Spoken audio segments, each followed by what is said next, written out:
All rise, please.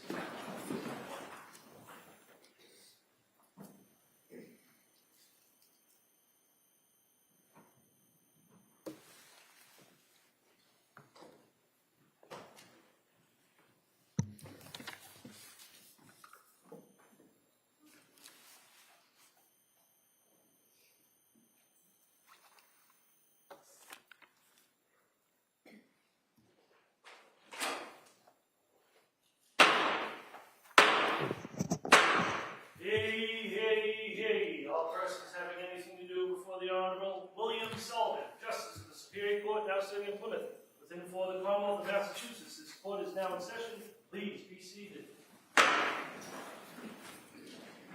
Good morning, Your Honor. May I proceed? Please. Your Honor, before the court today, we have the continuation of the jury trial in the matter of Commonwealth versus Lindsay Clancy. Ms. Clancy is present. She is represented by Attorney Kevin Reddington.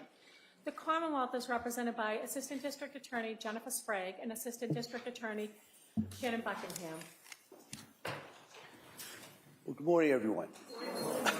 Nice to see everyone. I hope everybody had a chance to kind of rest up a little bit and come back here, and we're going to get right back to the trial. So I want to do first, ask you those questions since we had a long break, and then talk a little bit about the schedule and kind of today's schedule and kind of where we go from here. So first question, as you know, has any member of the jury read, seen, heard, or overheard anything from any source about any aspect of this case that would affect your ability to be a fair and impartial juror? All right. Next question, is there any other serious matter or concern bearing on your service as a juror in this case that anybody needs to bring to my attention at this time? Again, thank you so much for following those instructions. Today's schedule is that it may be kind of a little bit stop and start. Okay, so kind of bear with us on that. Might be a couple times you got to take a break just after a short amount of time, and then we'll bring you back in. It's just the nature of cases at this point. It's anticipated that the Commonwealth will close their portion of the evidence today. All right. Then at that point, the defendant has the opportunity, if they want to present witnesses and evidence if they want to. But remember, they don't have to. The burden of proof is always on the Commonwealth. All right. If the defendant offers evidence, then the Commonwealth is then given the opportunity to offer rebuttal evidence. All right. And so that's kind of the next phase that we're about to go into after the Commonwealth rests. And I'll go into a little bit more kind of how that goes, but I just kind of wanted you to kind of see where we are and where everything's going to fit procedurally as we go forward from here. So with that, we're going to return to the Commonwealth's case, and Attorney Sprague. Thank you, Your Honor. Commonwealth calls Ian Whiffen.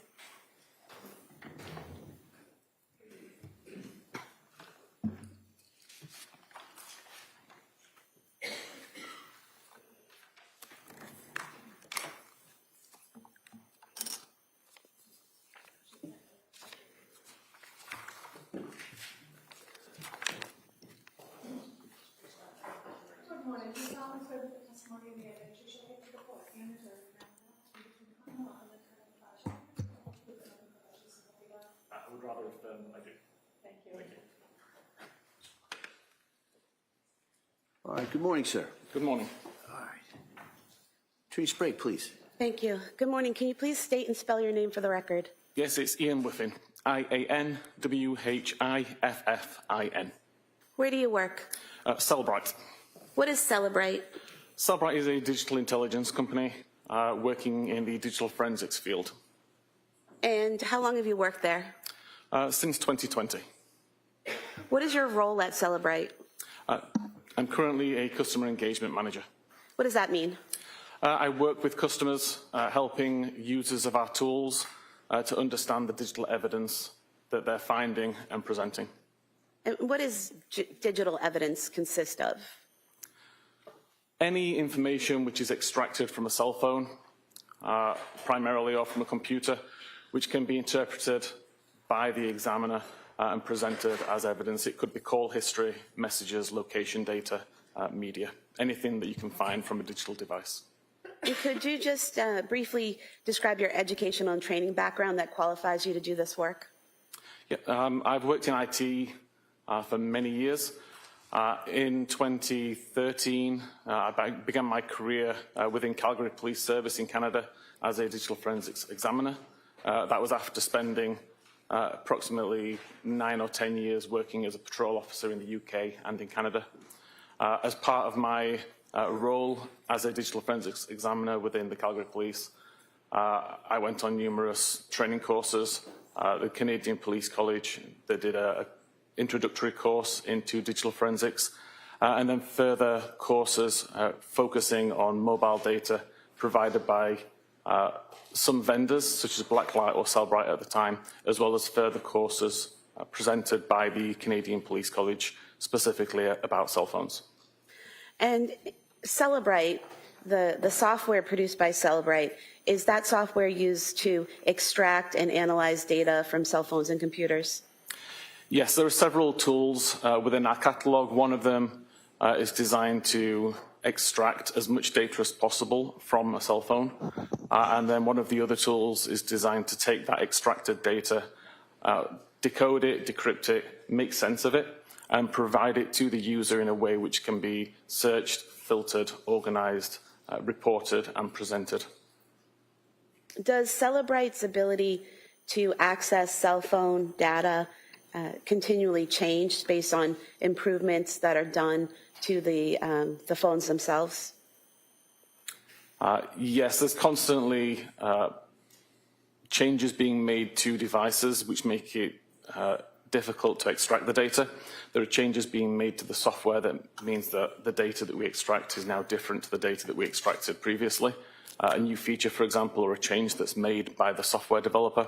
So we're constantly changing our software to be able to extract that data and to decode more data. Were you asked to locate Apple Health data and other information that could be relevant to the investigation of an incident that occurred at 47 Summer Street in Duxbury on January 24th, 2023? I was, yes. And what is Apple Health data? Apple Health is a component of the iOS operating system which logs sensor data from multiple locations. So there's sensors built within an iPhone that monitor steps taken, flights climbed, for example, as well as third-party devices, Apple Watches, Fitbits, any other device like that. All the information is brought into the Apple Health application, aggregated, and made available for the user to see. Roughly how many phone extractions have you done? Since around 2013, well over 1,000 phones. And how many times have you done analysis on phone extractions? The analysis is part and parcel. So of those 1,000 phones or so which I've extracted, I've done analysis on all of those phones as well. And then you've also done analysis on extractions, like in this case where someone else did the extraction and provided the information to you and you did the analysis? Correct, yeah. Whenever I'm helping customers or users of our tools, they may provide me with the extracted data. So the data which I'm analyzing is more than the devices I've extracted. And have you testified previously in courts about what you've done in terms of extracting and analyzing information? Yes, I've testified in multiple courts around the world, approximately 28 times. Now, you received a copy of the extraction for Lindsay Clancy's iPhone 13, correct? Correct. And when you received that extraction, did you also want to know all the specific information about the case and the investigation? Typically, when I'm working a case, I don't want to know a lot of detail. I'd rather come to my own conclusions based on the data that I'm viewing rather than know the intricacies of the case. all I require is an outline, the date that something happened, the time, who was involved, basic information. And in terms of the extraction that was done on Lindsay Clancy's iPhone, that extraction, what type of extraction was it? That's what's called a full file system extraction. It's essentially all of the data which is being extracted from the device that is still live. And did you use specific tools to conduct your analysis? Yes, there's the Cellbrite physical analyzer tool created by Cellbrite and also my own tooling. Applications that I've been working on for several years. So you've actually made your own tools that allow you to examine phone extractions?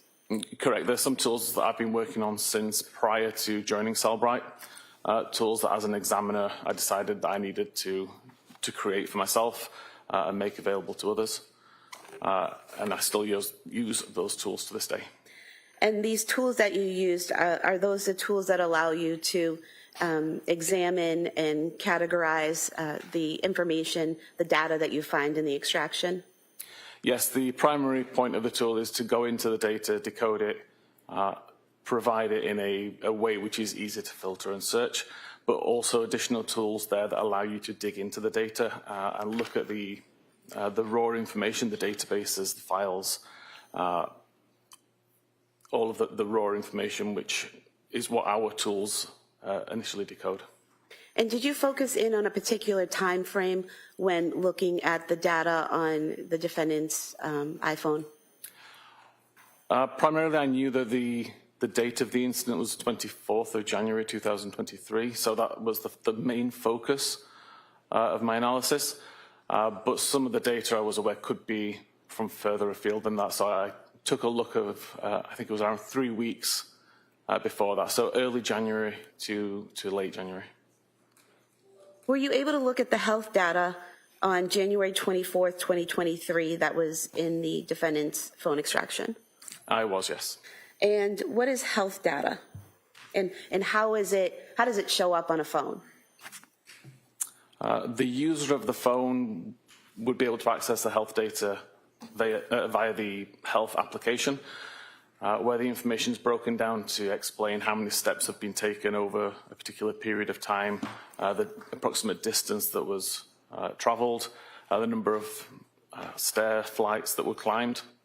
That data is stored on the device itself in a database. So as a forensic examiner, I can take a look at that database in its raw form, and understand exactly where that information is coming from, and present it to the user of our forensic tools in a slightly more forensic-friendly method than the user of the application on the phone would see. Showing you on the screen here, page 4 of your report. Looking here, we have a section here, heart rate data, is that correct? Correct. And you're able to see here, what can you tell about the heart rate data from the extraction? So heart rate data comes from wearing an Apple Watch or a similar device, not from the phone itself.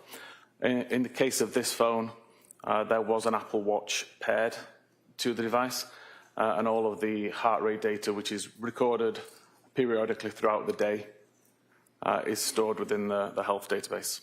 And what was the name associated with the Apple Watch? So as it says in the third paragraph down, the Apple Watch itself was called Lindsay's Apple Watch. And here in the report, you're able to show the recorded heart rates throughout the day. How is the heart rate recorded and sent to the phone? There are sensors on the Apple Watch itself on the rear, which periodically check the heart rate at any given time, and that information is sent to the phone via Bluetooth.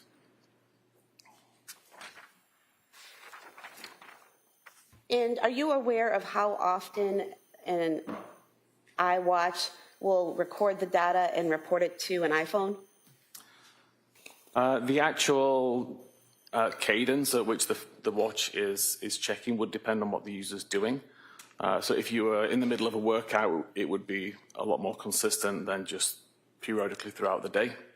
And I actually don't know how often it is throughout the day. If you're not doing any particular workout, there doesn't seem to be a set cadence. Every device I've looked at, it's slightly different.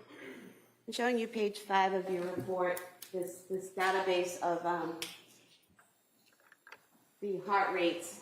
For example, on several locations, there'll be a heart rate report, maybe a few seconds in between them, and others there's 7 or 8 minutes in between the heart rate report. Is that what you're talking about, how it varies depending on what you're doing at that point in time? Yes, this is typical from what you see when you look at the database. The timestamps are never consistently at a recognizable cadence. And the highlights in green, what do those represent? So I actually tried to just highlight some of the high points for the day. I realized a few days ago while reviewing this, there was records there that show a high of 123 and 122, which I had not highlighted. And that's right there, right below, right Correct. around 1146. Yes. And what was the last time a heart rate was reported from the watch to the defendant's phone? So the last heart rate recorded was at 17:23:52, so 23 minutes past 5 in the afternoon, with a heart rate of 57 beats per minute. What was the average heart rate for the day for the defendant's phone? There was a range of heart rates going between as low as, I believe, around 50 and as high as around 122. On average, it was around high 80s, early 90s. And so at 5:23 p.m., the last recording of her heart rate was 57? Correct.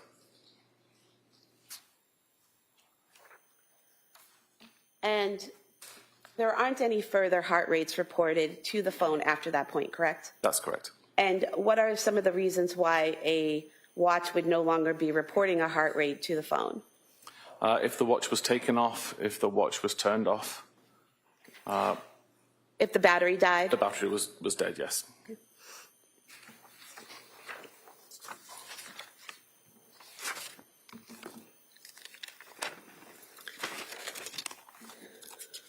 You also mentioned flight climb data. What is that? Flight climb is information which the Apple Health application stores every time it detects that you walk up a flight of stairs. So a flight of stairs would be considered either a 3-meter or 10-foot incline at over 16 steps. So the device has detected that both the altitude has changed by 10 feet and there were steps being walked at the same time. So there's two factors being considered there. The steps that your watch monitors as you walk, and then the altitude. Is that correct? That's correct. And what is it? Is it GPS or something that's keeping track of your altitude? The altitude is being monitored by a barometer or an altimeter, which is inside the device, just measuring for differences in air pressure. And this information, the flight climb data, can that be monitored by both a watch and your phone if you have it on you? It is. Both devices have got the barometers built in. Both devices can monitor flight climb events. Can anything simulate or kind of fake out the watch or the phone into thinking that a flight of stairs is being climbed when it's not? There are some circumstances where that can happen. They're typically quite rare, but it can happen. Is an example of that being in a car and going up a hill? Correct, yes. If there is movement which the device can mistake for steps at the same time as the incline is being driven, then that could accidentally record a flight climb. But if a person's not in a car and is in their home, then it would be flights climbed, not hills being driven, correct? Correct. If the person is in a house and there are flight climbs being recorded, then the only rational explanation is that the person was climbing stairs. How is the data in terms of flight climb data, how is that data displayed? Or in the health data itself? Within the application or within the forensic tool? Within the forensic tool. Okay. So within the forensic tool, we break down, or within Physical Analyzer, we break down the health data into hour segments. So for an hour, we may say that there are 3 flight climbs.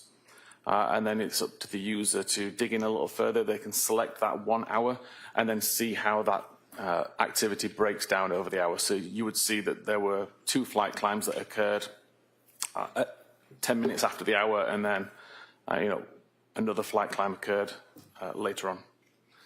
So showing you page 6 of your report here.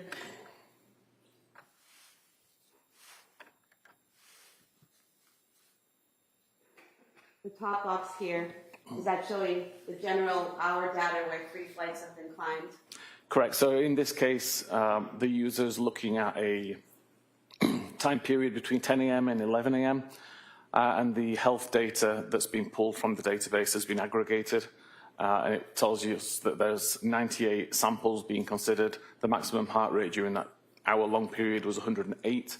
The distance traveled was approximately 759 meters. And there were 5 flights climbed within that hour. And then below that, you break that down a little further, correct? Correct. So this is further down the screen in the interface, where we can see actual time of 10:17:27, where there's 2 flights climbed. And again, another record at 10:17:28, where there were 2 flights climbed, and then a further flight climb at 10:49.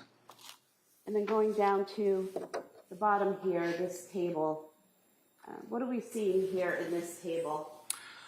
So you may have realized in the slide above where there was 2 flight climbs at 17 seconds past and 2 flight climbs at 18 seconds past. That's an unrealistic measurement.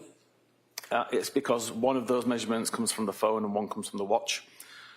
This table breaks it down to say which of these records came from the watch and which came from the phone, because there are some which overlap. So what you're saying is the prior table, it showed the 4 flights of stairs being climbed at the same time within seconds, which isn't rational. But this breaks it down to show some of that data is coming from the watch and some of it's coming from the phone, correct? Correct. So if we look at records 4 and 5 here, for example, we can see a start time of 10:17:27 and an end time of 10:27:06, where the watch recorded 2 flight climbs. And then 1 second later, a start time, and 2 seconds later for the end time, we see the watch also detected 2 flight climbs.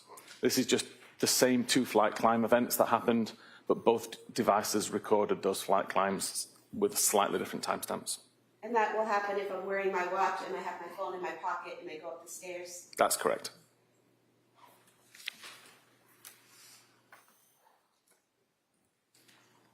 Did you do something to compare these times and make a table where where you ignored or disregarded the double entries? I did. I tried to correlate and discard all of the duplicate information. So where there was an event of a flight climb that was recorded on the watch and the phone, rather than provide information that said there was 2 flight climbs, I would ignore one of them and limit it to just the ones which we could prove happened. And that's displayed here in this chart at the bottom of page 7 of your report? Correct.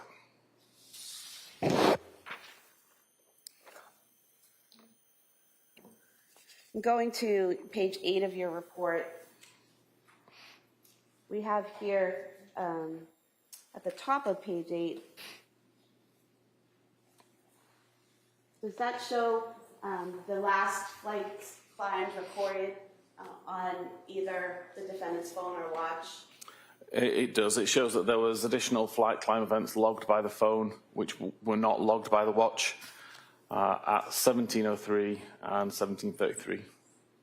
So these records indicate that at 5:03 p.m., the defendant's iPhone was with the person as it went up the stairs, and then at 5:33 p.m., the iPhone was with the person as it went up the 2 flights of stairs. Correct. And there's a time difference there. The start time is 5:33 p.m. and the end time is 5:38 p.m. For 2 flights of stairs. So that's roughly 5 minutes in between the two flights. Is there a way to explain that length of time? The way the Apple Health data records this information, aggregates it, it tries to group events together. So in this case, it would have recognized that there was a flight climb on the phone at around 17:33:34 and a second one at around 17:38:33, and it just grouped them both into one event. It doesn't mean that it took 5 minutes to walk up 2 flights of stairs. It's just within that 5-minute period, there were 2 flight climbs.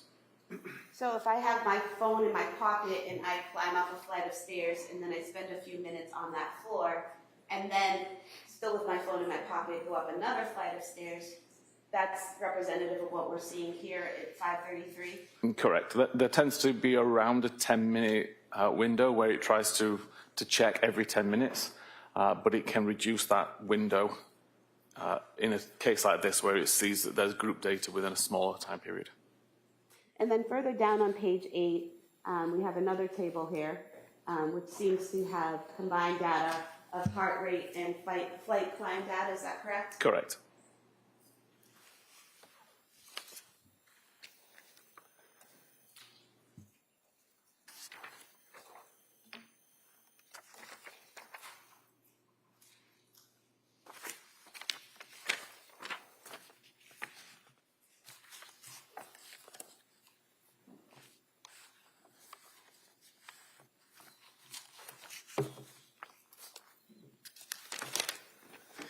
Did you also look at web usage on the extraction of the defendant's phone?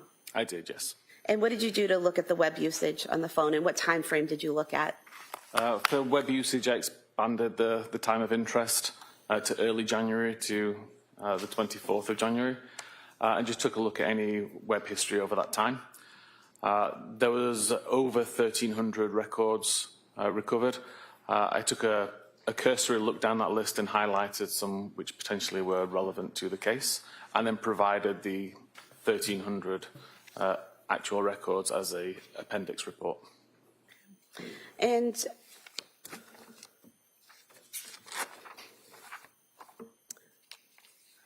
going to page 12 of your report,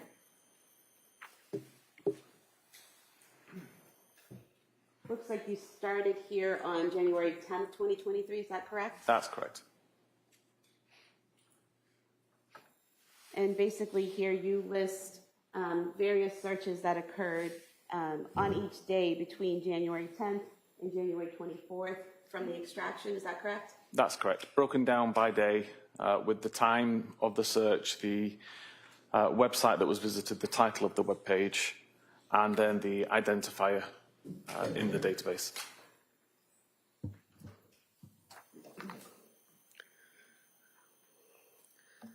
And looking at these searches, on January 12th, 2023, at 19:48, so that would be 7:48 p.m., is that correct? Correct. There was a search. In the title it says, "How quickly does Wellbutrin work for depression?" Is that the title? Is that what the user is putting into the search? If I could see the search, please. I'll zoom in on that.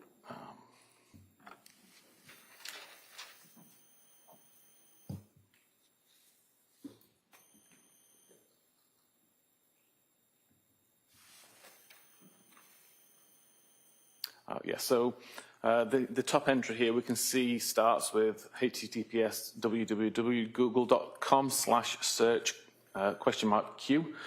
The text after the Q, how quickly does Wellbutrin work, is what the user searched. Typically that is exactly as the user typed it, assuming that there are no auto-completions in place. In this particular case, it appears it was searched using Safari, so there's no auto-completion. That is essentially what the user typed in. And then the title, how quickly does Wellbutrin, I can't say that word, I'm afraid. Wellbutrin, thank you. Work for depression, Google search, is the title of the page which Google assigns. So where it says after the Q, how plus, quickly plus, does plus, the user's not putting in those pluses, correct? Is that, what were you calling those? So that's part of the attribute. It's how the data is encoded in a URL or in a web search. You can't have spaces within this address string, so they replace the spaces with the plus symbol. So I type in how quickly does, and the computer adds the pluses in the space marks? Yes, it's URL encoding to make it safe for the browser. And then at 7:49, there's a search for Lamictal for depression. Yes, and depression spelled with a B at the end instead of an N, which demonstrates that this is what the user typed in rather than a page that was being visited. And then a few minutes later at 7:55 p.m., the user typed in Ellaville for depression, correct? Correct.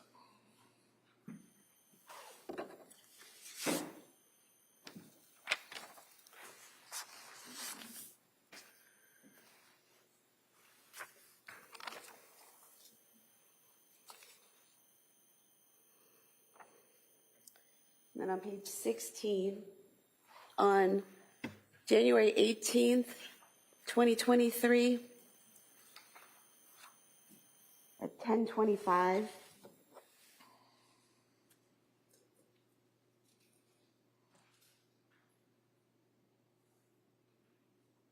we have a search there, ketamine for suicidal ideation, is that correct? Correct.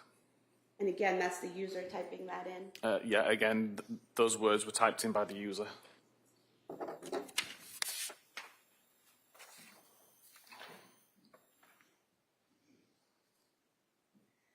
And then on January 19th, 2023, on page 17 of your report,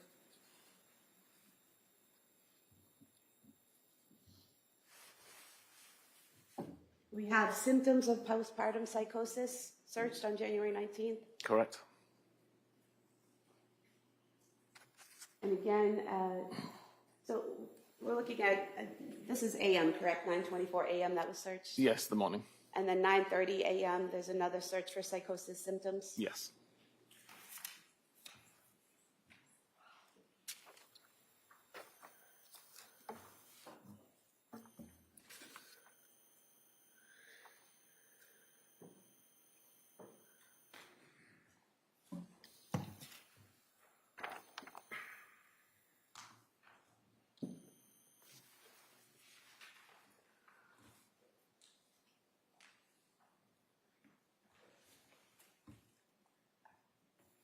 Going back to that same page, page 17, at the bottom for January 24th,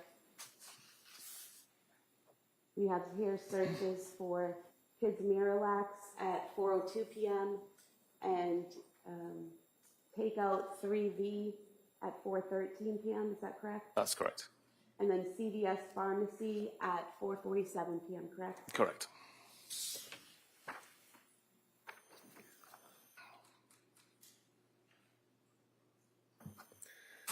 There was also an Apple note that you found in the records, correct? That was.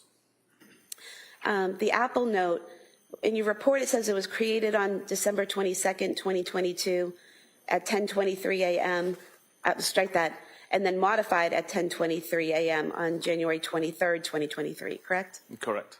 And are you able to tell what in the note was modified?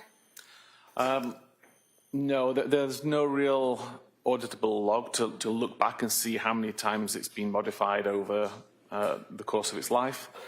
I was able to do some amount of recovery to see that on the day it was created, it started in a very similar way to as it's written on the 24th or 23rd of January, but the exact changes between when it first was created and the last time it was modified, we don't know. And then you also looked at messages, correct? Correct. And were you able to compile the messages that were sent and received between the defendant and her mother and the defendant and her husband on January 24th, 2023? I did, yes. And were you able to arrange it using the tools that you use in a way that looks like you might see it on your phone? Yeah, I tried to prepare it in a report which would be easy for any viewer to understand. based on their own usage of text messaging. So showing you page 19 of your report, what we have here is an enlarged version of what you might see on your phone, correct? Correct. And so is this in blue, is this Lindsay's phone? It is. The messages in blue on the right would be outgoing. The messages in grey on the left would be incoming. And so we have a photo being sent out from Lindsay's phone to her mother, and then a reply coming back, and that pattern goes on and on, correct? Correct.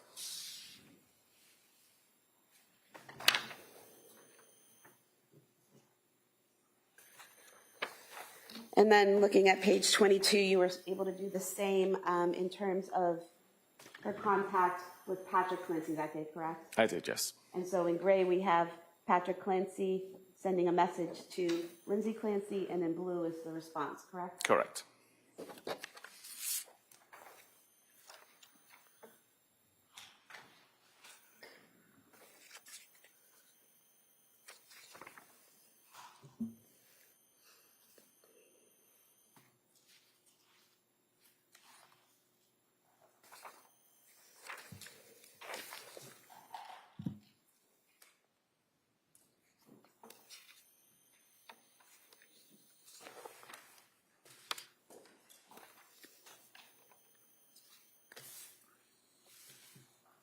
Were you, were you also able to look at the phone calls that occurred either incoming or outgoing to the defendant's phone on January 24th, 2023? I did, yes.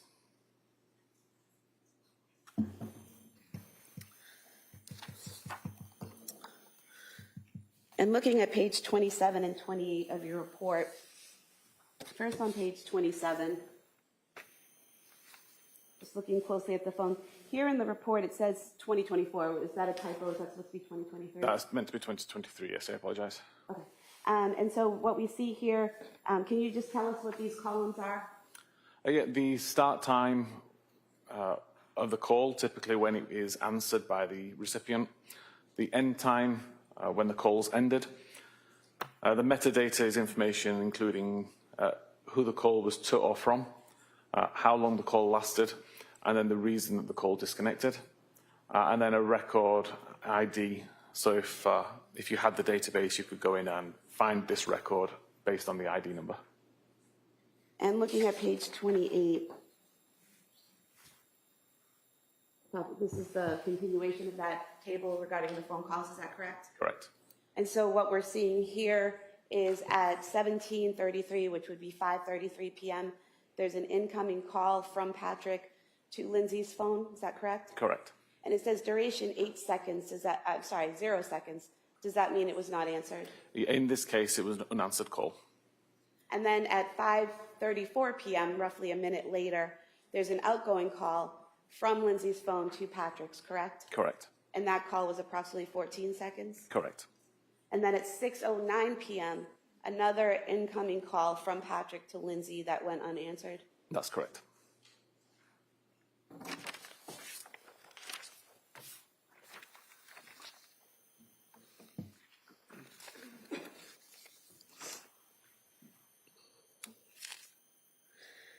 Now, you also, in a section you called media, you have some photographs that were taken from the phone with some metadata included, correct? Correct. What is metadata? Metadata is information about that photograph. It could be the device that captured it, the time that it was captured, the location, information about the lens, the lighting, etc. And so looking at page 29 of your report, just for an example, what we have here are 3 photographs, correct? Correct. And the metadata for the first one shows captured at South Shore Medical Center, is that correct? Correct. How were you able to determine that's where that photograph was taken? The metadata of the photo included the latitude and longitude where the image was captured. I took that latitude and longitude and looked on Google Maps to see a physical address. In this case, it came down to the South Shore Medical Center. And then the third photo here that shows captured at the home address on Summer Street, is that correct? Correct.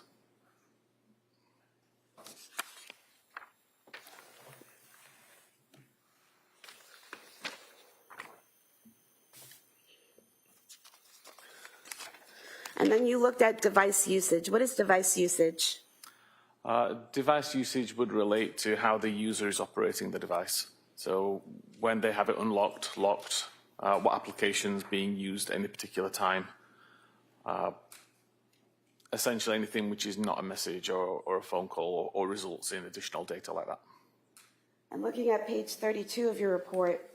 In that device usage log, it shows that the last time the device usage was logged was at 5:13 p.m., correct? So this table relates just to the locking and the unlocking of the device. So the last time the device was unlocked was at 17:13:16. The device was locked again around 2 minutes later at 17:15:12, and the device was not unlocked again. And so where the device was not unlocked again after 5:16 p.m., but we have a phone call being made at 5:34 p.m., how does that happen? There is a setting within iPhones that allow you to use a locked device to call back numbers for missed calls. So in this case, Lindsay had the missed phone call. That would have shown on screen as a notification as a missed call. And without unlocking the device, you're able to call that person back. So you just press on the icon that shows up, you have a missed call, you press on that, and you can call the person back without unlocking the phone? Correct. And then what is application focus? Application focus is literally the application which is visible on screen at any given time. And at 4:13 p.m., 16:13, on January 24th, you've highlighted it in green here. What are we seeing there? At 16:13:23 until 16:14:50, the Apple Maps application was being used, visible on screen.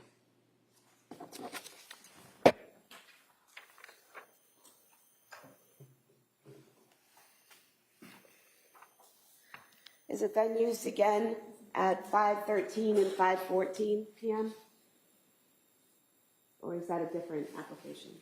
So at 5:13 until 5:14, it was mobile Safari, so the mobile version of Safari, the internet browser, was on screen. And at 17:14:47 until 17:15:08, it was the mobile SMS or messaging application, which was on screen. So do you just look at the part that's in parentheses to see what application was open or being used at the time? Correct. What application was on screen at the time? So for example, where it says 17:34, which would be 5:34 p.m., and in parentheses is in-call service, does that represent a phone call? It does. That's the screen that indicates you're in a phone call. And staying with the same page, page 34, you've made some notes here. Let's go out a little bit. Regarding Apple Maps, Safari, and messaging. So can you just explain what you pulled from the data for Apple Maps? Yeah, Apple Maps was used to plan a route from the user's current location, the home address, to a restaurant called 3V. And that was at 4:13 p.m.? It was. And then in terms of Safari, you have the last unlock at 5:13 p.m.? Yes, so the last unlock of the device was used for the purposes of viewing Safari, where PDLX was searched using Google. And then in terms of messaging, what did you pull from the data there? At the same time, or in that same device usage, so the device was unlocked, Safari was used to search PDLX, and then the messaging application was opened to send a message to Patrick saying PDLX liquid stool softener.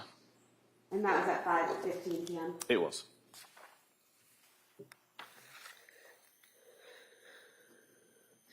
And then did you create a timeline combining all the data that we've talked about into one timeline? I did, yes.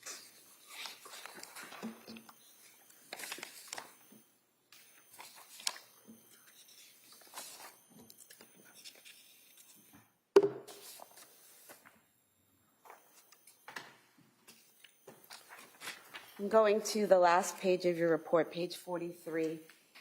Is this the last page of the timeline? It is, yes.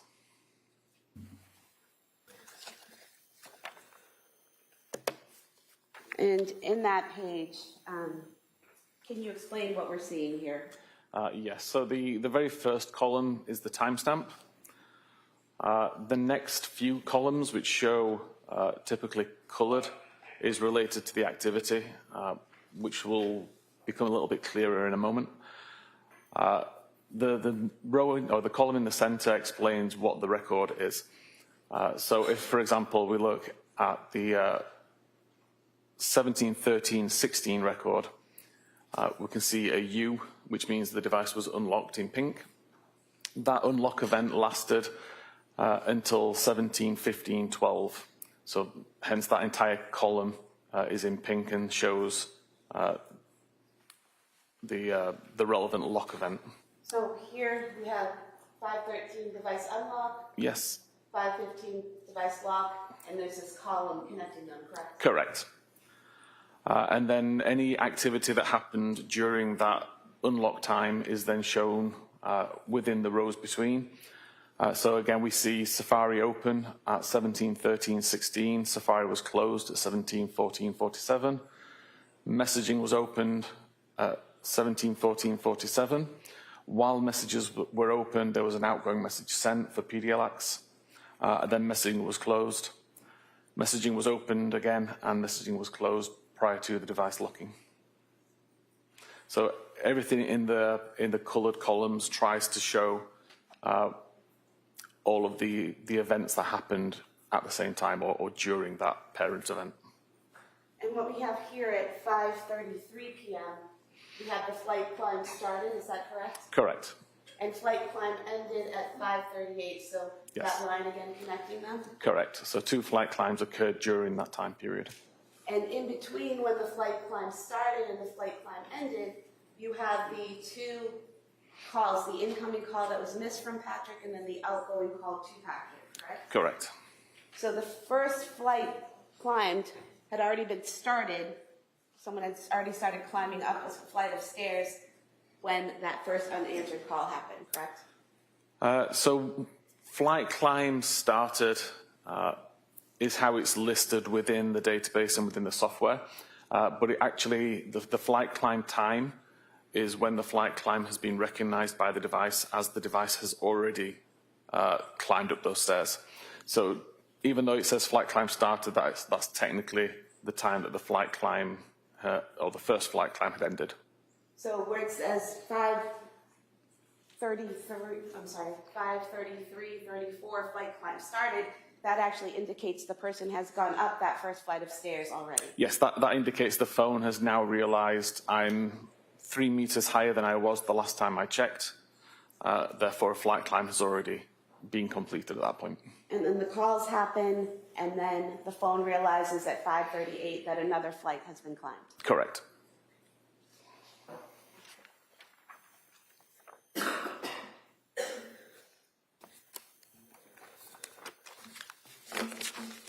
I would move to submit the report as the next exhibit. No objection. All right, that report may be admitted.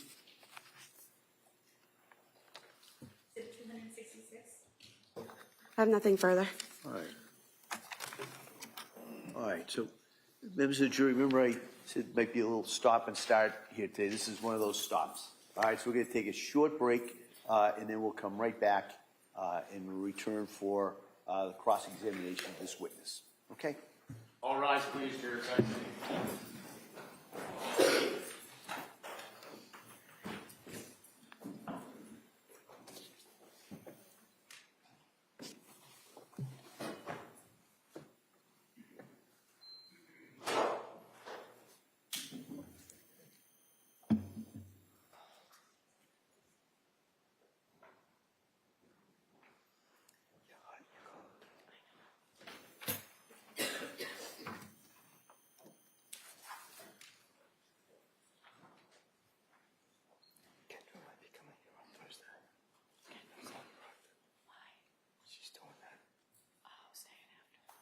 Jurors have exited the quorum. Court's in session.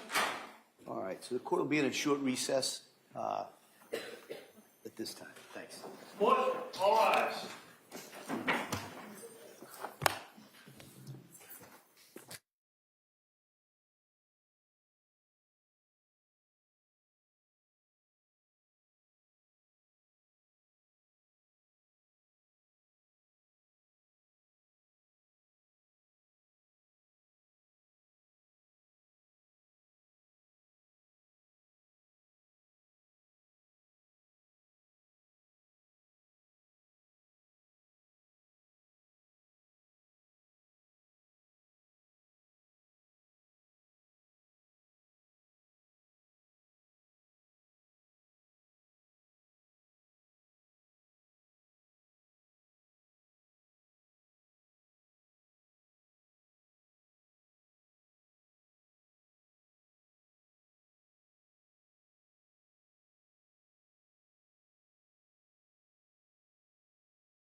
All rise, please. Jurors entering.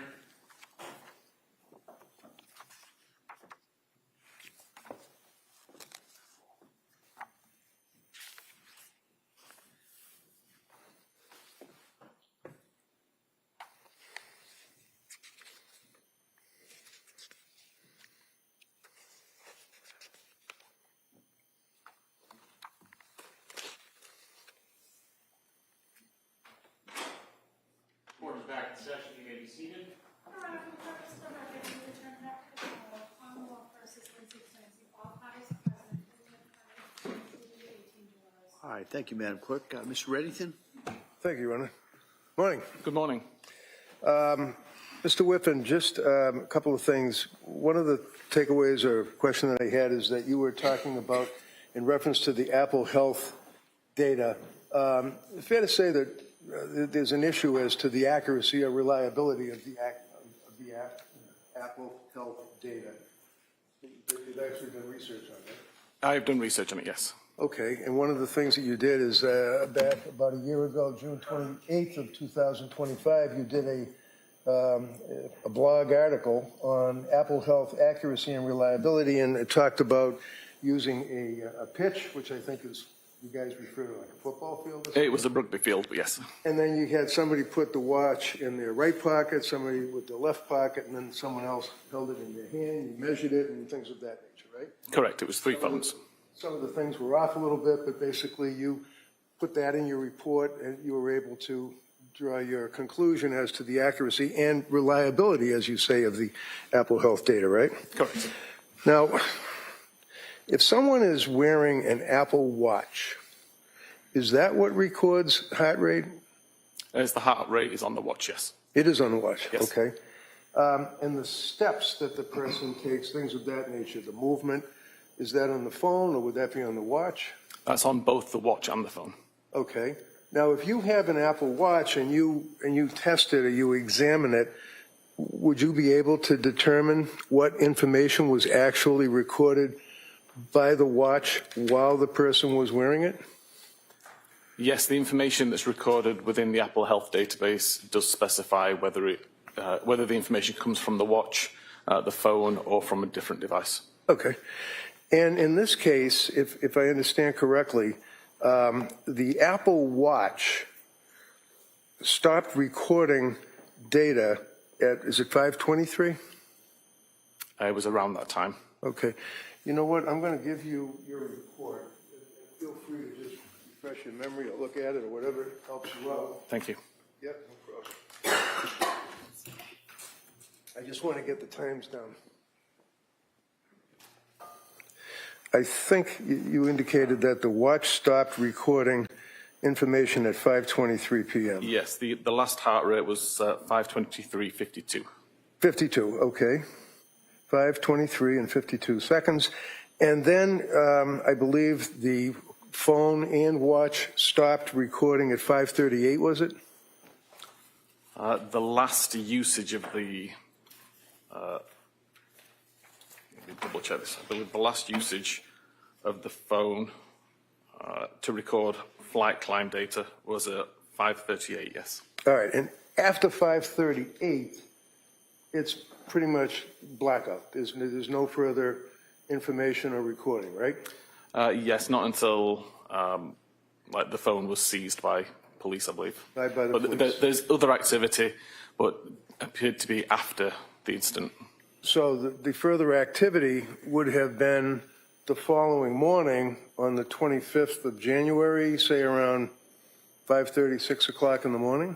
I ended my analysis on the 24th. Okay. Well, so 5:23 p.m., the watch stops recording information. 5:38 p.m., both the watch and the phone stopped recording any information until the police picked up the phone apparently the following day, right? Again, there would have been activity later on, but it wasn't usage, it wasn't health data. It would have been things like incoming calls, if there were any. When you went through the stair climbing and talked about the steps that were taken, the distance that was taken, that stopped at 5:38 p.m., right? Correct. Now, you don't know, when I say you, I mean as a witness, but also the police, whoever was wearing the watch, for example, if Lindsay's wearing the watch or carrying the phone, after 5:38, you don't know what was happening at 5:39.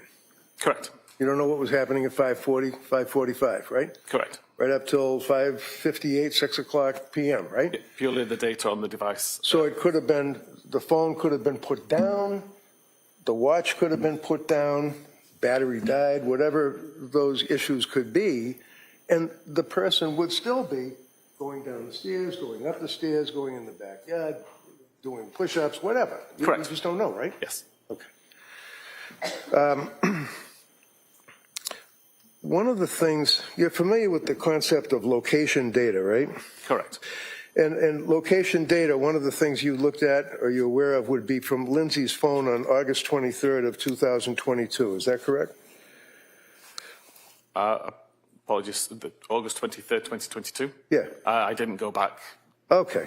anywhere near that date. You have tested and written blogs, though, on location information, right? Correct. You actually testified in the case of Commonwealth versus Victor Arrington in Suffolk Superior Court in Boston in support of the accuracy of this particular artifact or information, right? Correct. So you're a true believer that the phone does in fact record accurately significant locations on the iPhone, right? It certainly can, yes. All right. And are you aware, or if I was to approach you in your expertise,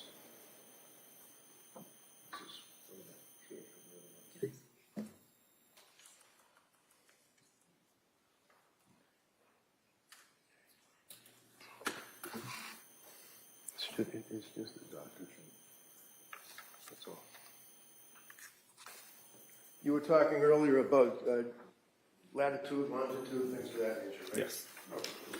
So just to, you're familiar with, for example, significant location visits on Lindsay's phone, August 23rd, 2022 at 9:34. Do you know what that says or what that means?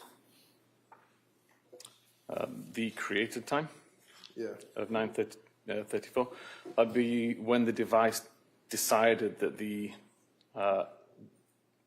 device had visited this location enough to consider it a visit. Okay. Do you know what that location is? If I suggest to you it's a doctor's office, would you be aware of that? I don't recognize it from the coordinates. Okay. Thank you.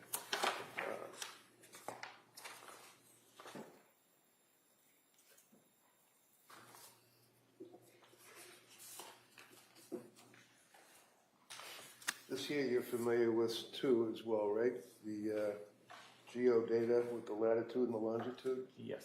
And you're familiar with the fact that you can take the metadata off of the information on the cell phone, one of which would be latitude and longitude. You'd be able to determine, for example, that this would be the Lindsay Clancy home, correct? Yes, correct. You've seen this before, right? It rings a bell, yes. Okay. I'd offer this, Your Honor. Any objection? No objection. Okay, that may be admitted. Thank you. All right, thank you.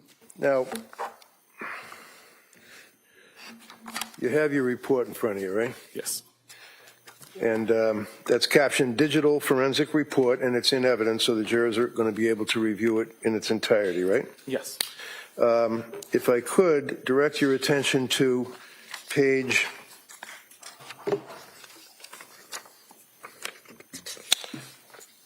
11, I believe. Yeah, page 11.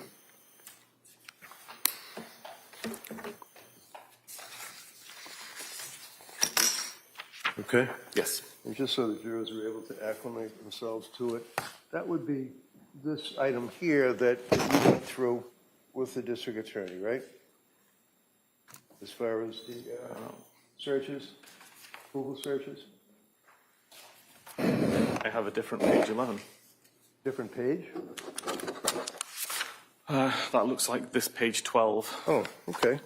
Well, let me approach you with what is your digital forensic report, report number 1? Yes. Yeah, okay. Is this the same? So this is a revision. A revision? The revision submitted in February that just had a different record highlighted. Yeah, okay, so basically there's no big deal difference, right? Correct. Okay, so we can go by, you have the revised and I have the old. Can you look at January 10th on the Google search, for example? I can. You have it? Yes, sir. So looking at January 10th of 2023, just read along with me, and the jurors again would be able to look at this in the jury room. Prescription information at, it says 14:55. What does that mean? 12:14 in the morning? 14 a.m., yes. All right. And then 19:11, which would be at 7:11 in the morning? 7:11 p.m. Oh, PM, okay. Trazodone and Benadryl goes on about an hour later. Trazodone headache, Google search, goes on. Trazodone and ibuprofen goes on. Trazodone and Tylenol goes on to 2032, which would be 8:32 p.m. Trazodone and Tylenol interactions, right? Correct. Fair to say that these are things that Lindsay Googled on her cell phone. That's what this document refers to, right? Somebody used this cell phone to Google it, yes. Oh, you don't know who was actually using it, but this is Exactly. Lindsay's cell phone. Yes. You're aware of that. If we jump ahead, looking at all of these various Google searches, follow with me on, let's say, randomly, let's say, page 13, 1948, which would be 17:48 p.m., I guess. You with me on that? Yes, 1948? Yeah. Yes, How quickly does Wellbutrin work for depression? That's what was Googled, right? correct. Followed by Lamictal for depression, Elavil for depression, how to tell if you're sleep deprived, ketamine for suicidal ideation, right? Correct. These are all searches that were done on Lindsay's cell phone. On that particular date, chronologically, would have been the 12th of January, right? Correct. Now, without boring everybody, it goes on and on and on with searches along those lines. Suicidal ideation, drugs, trazodone, mixtures, things of that nature, right? It does. Page 17, if you have it, would be the Apple Note counsel asked you about. Yes. Okay.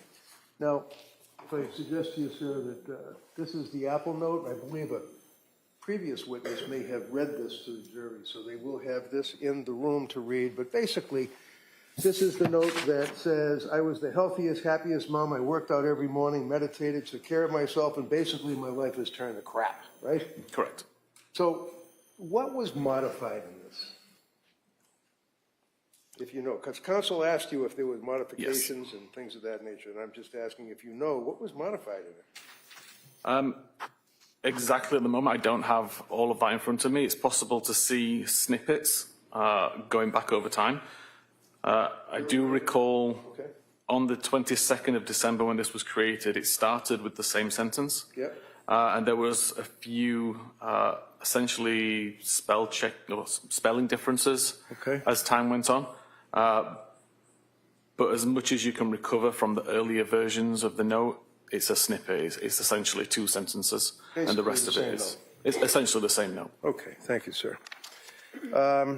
Going forward onto page 18, page 19, and 20, would you agree with me that, well, actually, in 21, they basically contain photographs that were sent from Lindsay's phone to, it looks like Patrick's phone. Would you agree with that? I believe the first few pages are sent to Mommy. Okay. And this basically is the, there we go.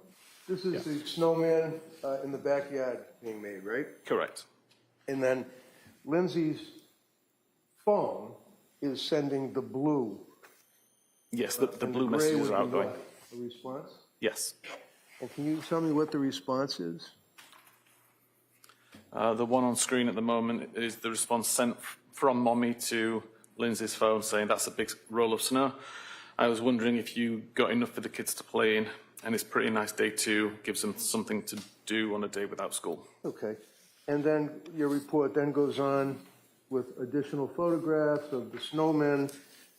There's a box of Cheerios apparently. And then there's a photograph of a young boy appearing to be very exuberant with his arms up in the air. And then there's the Lindsay phone responds with a picture of a little girl with a mask on, right? Correct. And this is a conversation with Patrick. Patrick, okay. So are you able to tell what Patrick said, if anything, when he sent the picture of the little boy with his arms up in the air? So at the very top of that message above the photograph, it says, got himself dressed. And that would be the message that was sent alongside the photograph. Okay. And then what was her response? Initially, it was just the photograph. Did she respond any further in your report or your research? Sorry? Did you see any response in your research of the phone? I don't remember seeing any response. All right. Can you look at page 22? Yes. Okay. And this would be on January 24th, 2023. And it looks, what time is that? 8:19 in the morning? Yes. Okay. So if I suggest to you, sir, you can even look in your report. This is in the same thread with the little girl making the snowman and the text about it looks like a nice day, hoping you got snow, things of that nature. And there was a reference by the mother or mommy to get the hot chocolate ready, things of that nature, right? The message at 8:19 a.m. that says cutie was sent by Patrick in a different thread to the snowman photographs. Okay, but I'm asking you about the one that's underneath the snowman and the mummy text. The last commentary is get the hot chocolate ready. Oh, yes, that's the one from... And that's from the mother, apparently, right? Correct. Or someone that is in the phone as mummy, right? And that was at 11:33 a.m. Now, if you look on page 22, we can get to what you were talking about. It looks like January 24th at 8:19 in the morning, cell phone number 781-375-8564.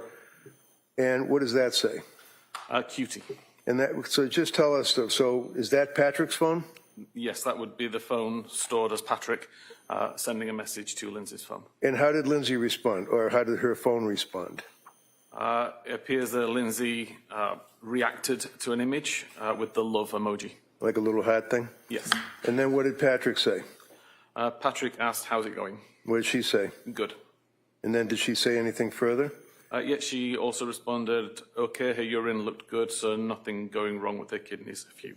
So that she indicates that her urine looked good, nothing going on with her kidneys, and then phew, like whew, you know, something like that, right? That's how I read it. P-H-E-W? Yeah. Yes.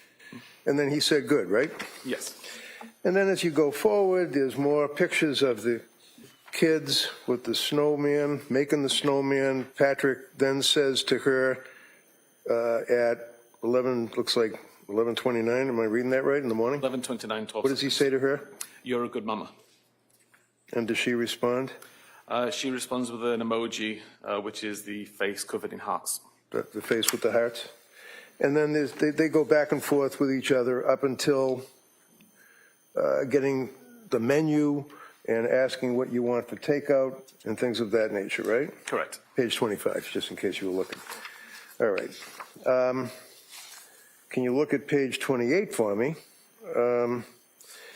And page 29, I can hold them up. Basically, they basically are just a continuation of photographs, little thumbnails of the kids doing snowman and sitting in the doctor's office, right? Correct. Okay.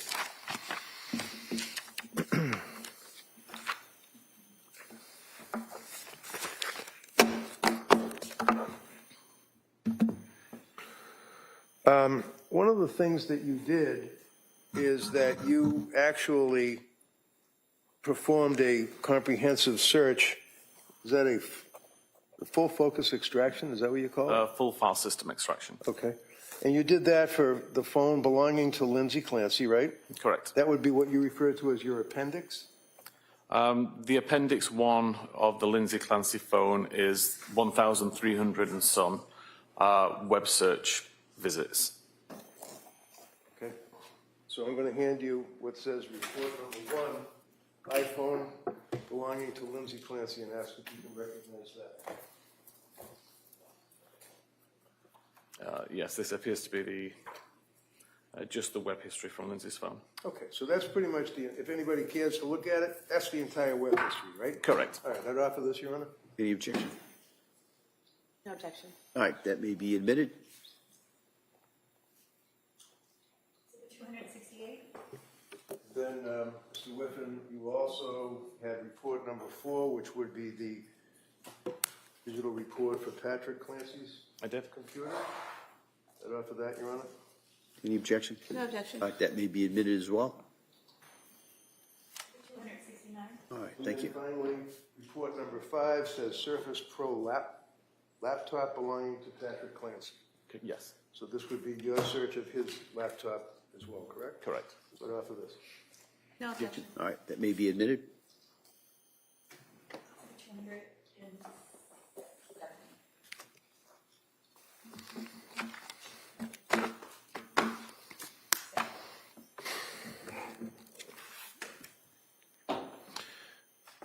Approaching you with an item, sir, I'm just going to...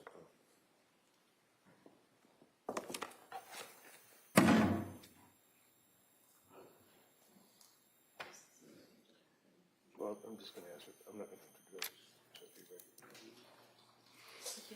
No problem. This says extraction report, Apple iPhone. You recognize that?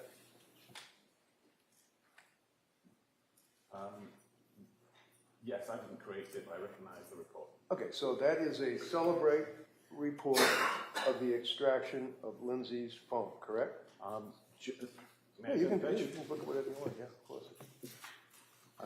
Yes, this is a report generated by Physical Analyzer, a Celebrite tool of the device. Okay. Now, if you look at the report, for example, just randomly on page, let's say, 9, bottom line, it says web history. I just grabbed that random. January 24th, 23, correct? Yes. And then you go to the right, and it says Lindsay's iPhone mobile library? Yes. Okay.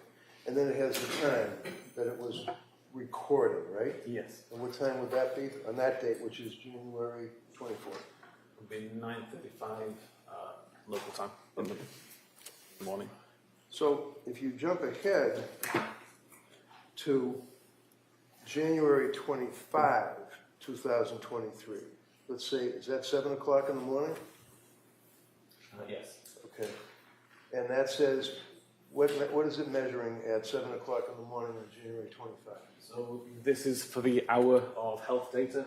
So it's been aggregated and it shows that between 7 a.m. and 8 a.m. There was 47 meters traveled. Okay.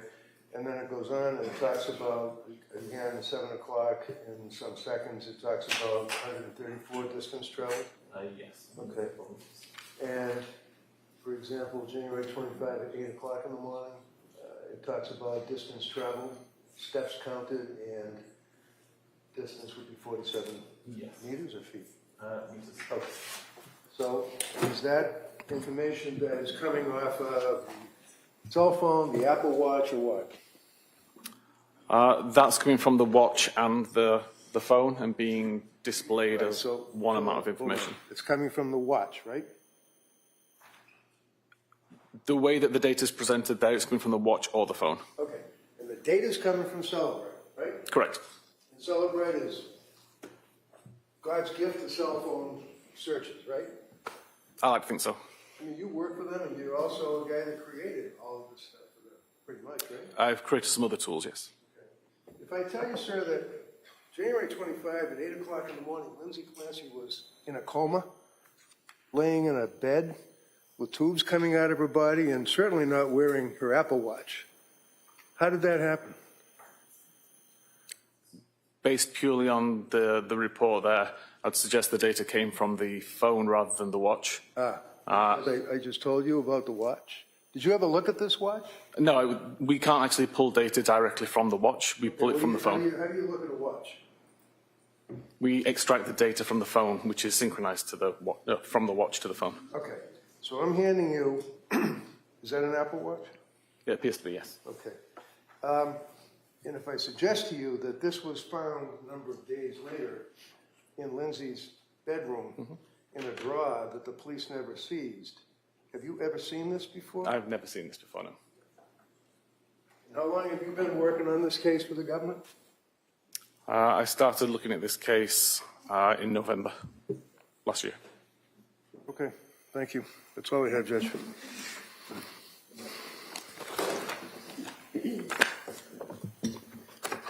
All right, redirect. Thank you. Sir, from the documents that defense counsel just showed you, the activity on January 25th, was it your testimony that it could have been from the watch or the phone? It could have been either device. But what he showed you, did that have enough data on it to tell you specifically whether it was from the watch or the phone? No, I'd need to take a look at the database itself and see where that information came from. And you were saying that you cannot pull data from the watch itself, is that correct? Correct. We don't extract the memory from the watch itself. We extract data from the phone, which is synchronized to the watch. So we ultimately get the watch data from the phone. And why is it that you don't pull it from the watch itself? Apple's proprietary connections, the encryption that they use on the device complicates extraction. And essentially, considering we get everything from the watch via the phone, it's just additional work required to pull data from the watch, which would just be a duplicate of what we already have. And you said that the watch syncs itself to the phone, relaying all data that it's collecting to the phone, correct? Correct. And Lindsay's watch was synced to Lindsay's phone, correct? It was. And if you were able to look at the data from the dates defense counsel mentioned from the extraction itself, you would be able to tell whether the January 25th data was coming from the watch or the phone, correct? I would, yes. But you can't from what he showed you, correct? From the printout, no. I'd need the actual data.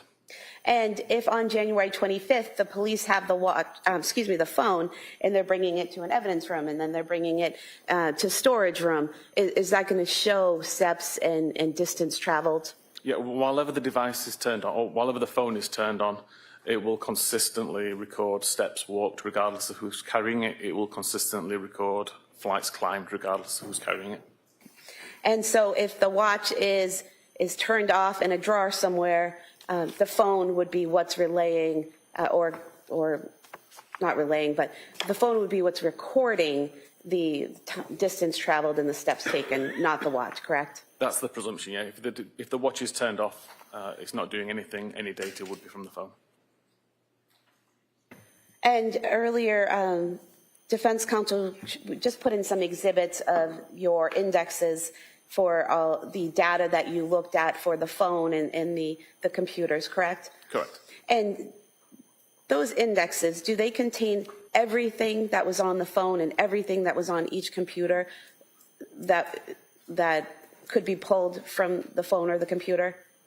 No, they were focused reports or focused searches. So for my reports, they were focused to essentially the internet history on those devices. The large Cellbrite report, again, I don't know who created that. I don't know what options were selected by that user, but there will be data on the device which is not covered in that report by virtue of that's how decoding works. And on the defense counsel asked you about the flights climbed and how the last reading was at 5:38 p.m., correct? Correct. The last incoming phone call that you registered on your charts was the 6:09 p.m. phone call from Patrick to Lindsay that she did not answer, correct? Correct. From 5:38 p.m. to 6:09 p.m., were there any other flights climbed showing from either the watch or the phone? Don't believe there was, no. And Your Honor, we'd move to submit the full extraction as the next exhibit. It's being copied now, so we just put a disc envelope in its place. Yeah, no objection. All right, that may be admitted. If I may, Your Honor, so you make reference to 538 for her question that there's no flights climbed, recorded, or anything up until 6 o'clock, right? You just answered that question. Correct. That's because the phone was either dead, off, we already went through that. She could have been walking all over the house, the yard, anywhere, right? Yeah, the phone did not detect anything. I don't know why the phone didn't detect anything, whether it was... So your answer is you Set don't know down. what, I don't mean to be rude, your answer is you don't know why, right? Exactly. I don't know why it wouldn't Okay. record. And you did not report at all on the steps and distances, did you? I didn't know. Okay, thank you. Anything on that, Como? No. All right, thank you, sir. You may sit down. Thank you.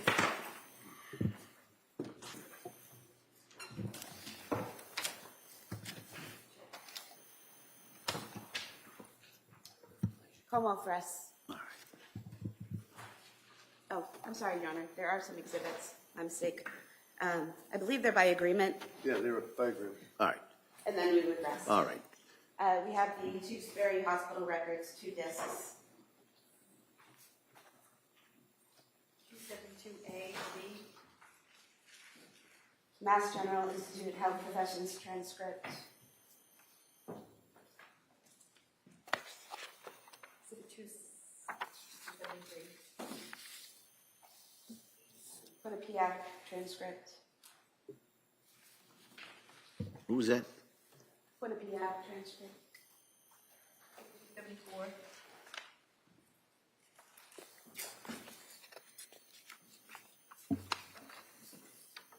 And then employment records from Mass General Hospital. 275.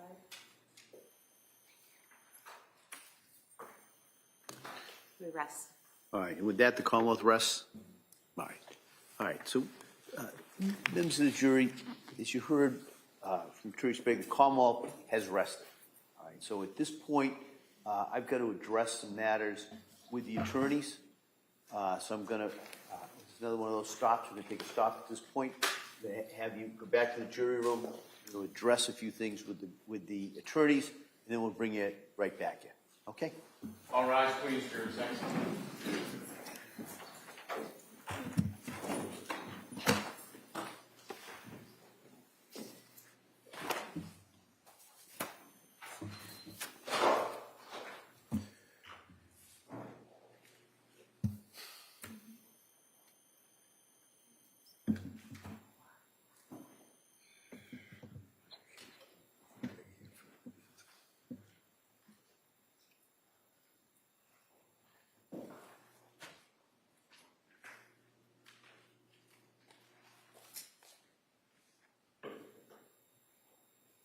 Jurors have exited the courtroom. This court's in session. Please be seated.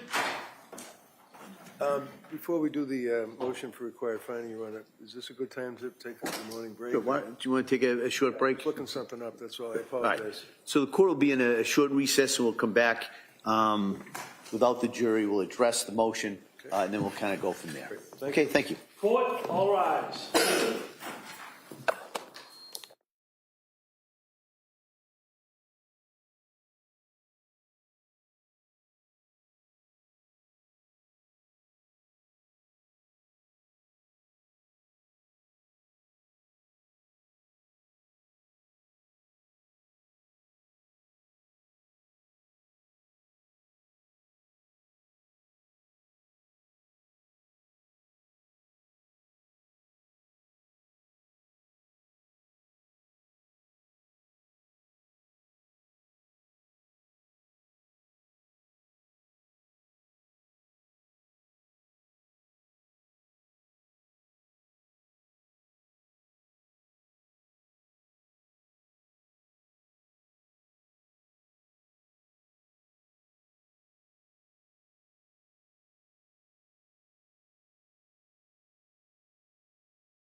And I would cite to the court the case that was decided of Commonwealth versus Brunette Silvera. It's BRUNETTE-SELVEIRA. It was decided towards the end of May of 26 by the appeals court in Massachusetts. It was a case out of the Boston Municipal Court where defendant was charged with assault and battery on a police officer. The evidence was presented that the defendant was acting erratically and that there was an awful lot of evidence that indicated that, brought out on cross-examination from witnesses, that the defendant was suffering from some type of a mental illness. Based on that evidence being presented, the government rested their case, just as they've done here. My suggestion to the court is that the evidence that's been presented on this case against Ms. Clancy I would suggest does not rise to the level under Rule 25 of where even if you take the Lattimore standard and determine that the evidence would be decided in the light most favorable to the government at this stage of the case, I think the Brunette Silvera case places, as they describe it, a negative obligation to prove a negative as part of their case in chief on the government. I suggest to Your Honor that the evidence that has been presented in this case is overwhelming, that this young woman was clearly and unequivocally suffering from a mental disease or defect, that it was occupying her waking hours, her life, that she considered all of her avenues. She attempted to go to these health care providers, using the term loosely, that she went to these people. She had medication after medication after medication. She was obviously acting, I suggest to the court, in a state that was observed by witnesses that, in fact, that she was suffering from mental disease or defect, and then ultimately this horrific incident. So under that Brunette Silvera case, there's no evidence, I suggest, from the government that would rebut the fact that there is evidence of lack of criminal responsibility. So under Brunette Silvera and the cases that were cited in that opinion, respectfully, I would suggest that a required finding of not guilty should be entered on the case.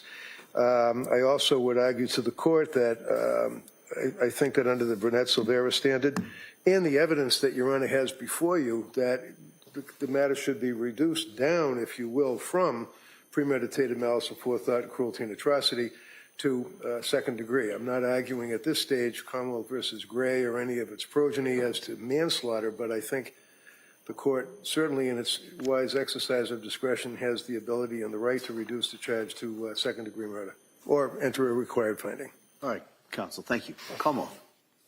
Thank you, Your Honor. The case that defense counsel cited, there was a presentation of the Commonwealth's evidence. Commonwealth rested. Defense called an expert who said that the defendant was not criminally responsible, and the Commonwealth relied on a cross-examination of that witness and did not call any further witnesses. So the motion was filed for a required finding at the close of all of the evidence, which is what's required under Commonwealth versus Lawson, which Brunette Silva cites and is still good law. An SJC case, 475 Mass 806 from 2016, in which the court says that a motion for a required finding of not guilty by reason of lack of criminal responsibility may only be brought at the close of all of the evidence, not at the close of the Commonwealth's case. In this case, as you're aware, defense plans on presenting experts who testify that the defendant was not criminally responsible, and then the Commonwealth will have a rebuttal case with their own experts. So I think the time and place for the motion would be at the close of all of the evidence and not now. All right. Well, I had an opportunity to take a look at Brunette Silvera.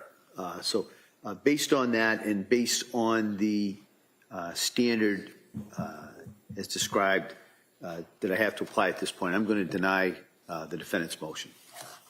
I don't think I have to object, but I will. All right.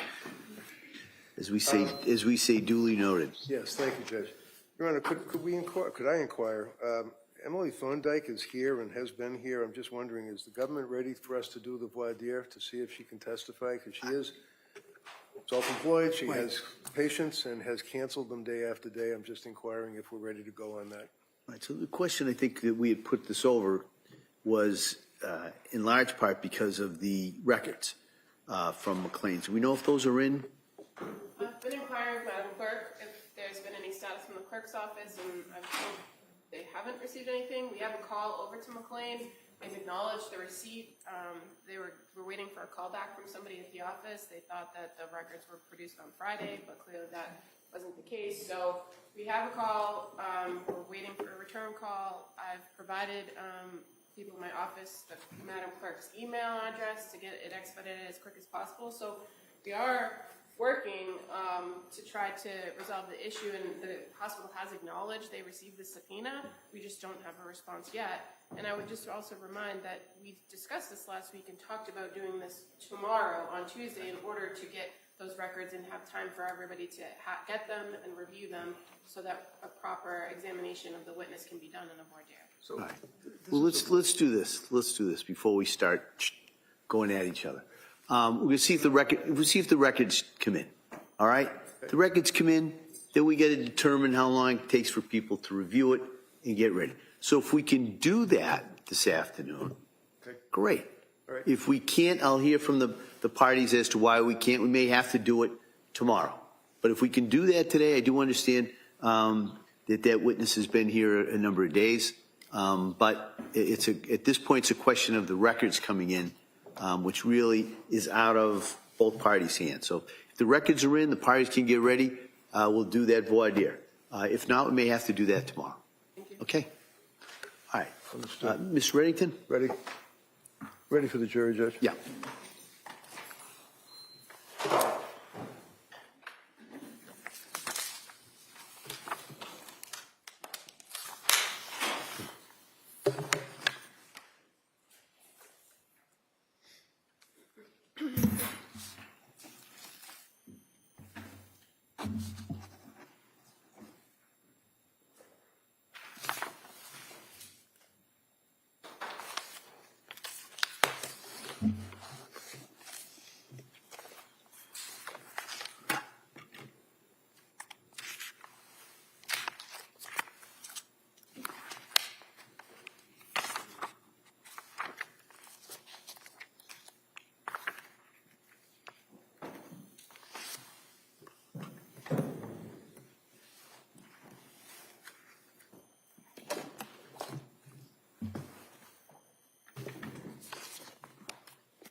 All rise, please. Jurors entering.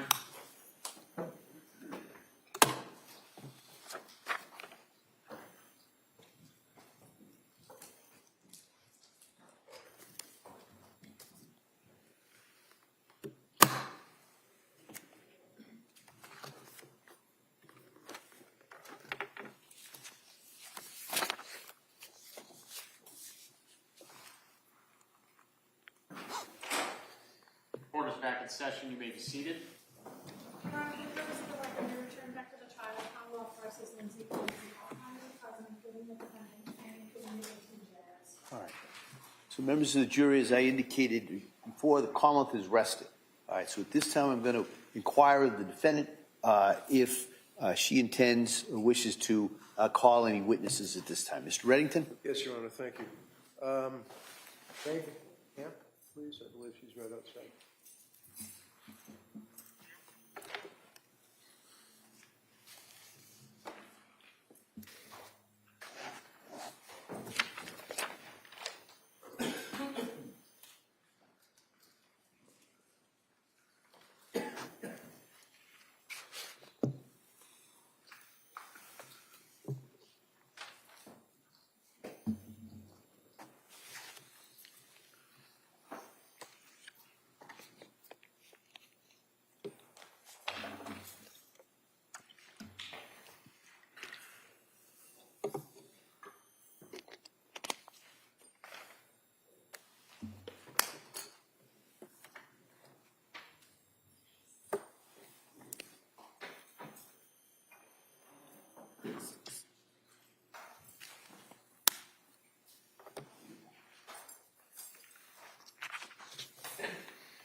afternoon.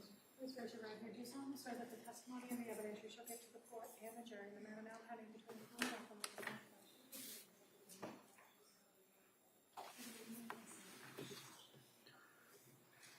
Hey, good afternoon. I'm going to ask you if you could keep your voice up and speak into that microphone. Okay? Thank you. I'm just going to say the same thing, so make sure that all the jurors way down here even can hear you, okay? Okay. Tell us your name It's Margaret Hamp, and what town do you live in? Stoneham. And what do you do for work? I'm a labor and delivery nurse Where? at Mass General. And how long have you been working as a labor and delivery nurse? I started on our labor and delivery unit in 2012. Okay, so about, what, 24 years? No. I started for the obstetrics department in 2006. Okay, so 20 years you've been working for Mass General between obstetrics and labor and delivery, right? Correct. Do you know Lindsay? I do. How do you know her? I was working on the labor floor when Lindsay first started with us. So this would be the labor and delivery floor, and she started as a nurse, correct? Correct. You had already been working there? Correct. And she was about, what, 24 years old? Roughly. And came in as a young woman as a nurse, correct? Correct. Can you tell us, to your let me ask you this, how many years did you work with her? She started, I believe, in 2015, and I worked until 2002 when she went out with Callan. About 7 years or thereabouts. Did you know that she had a child, Cora? Yes. And did you know that she had a child, Dawson? Yes. And ultimately that she had a child, a baby that was born very, very recently, Callan. In the years that you were working with her, were you able to observe, I mean, did she like being a nurse? Did she want to work, or was she a good nurse? What's your opinion? Lindsay loved being a nurse. She was really good at being a nurse. She was compassionate. She was kind. She was a patient advocate. She was the type of nurse that you wanted taking care of you or your loved one when you walked onto our unit. Did you observe, for example, that on occasion when she would be involved with the delivery of a baby that she would become emotional? Lindsay was often emotional during birth of complete strangers. She would cry and she would just say that was so beautiful. You could just tell that she really loved being in that setting.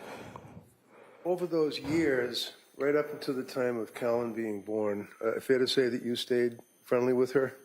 Yes. And you're still friendly with her? Yes.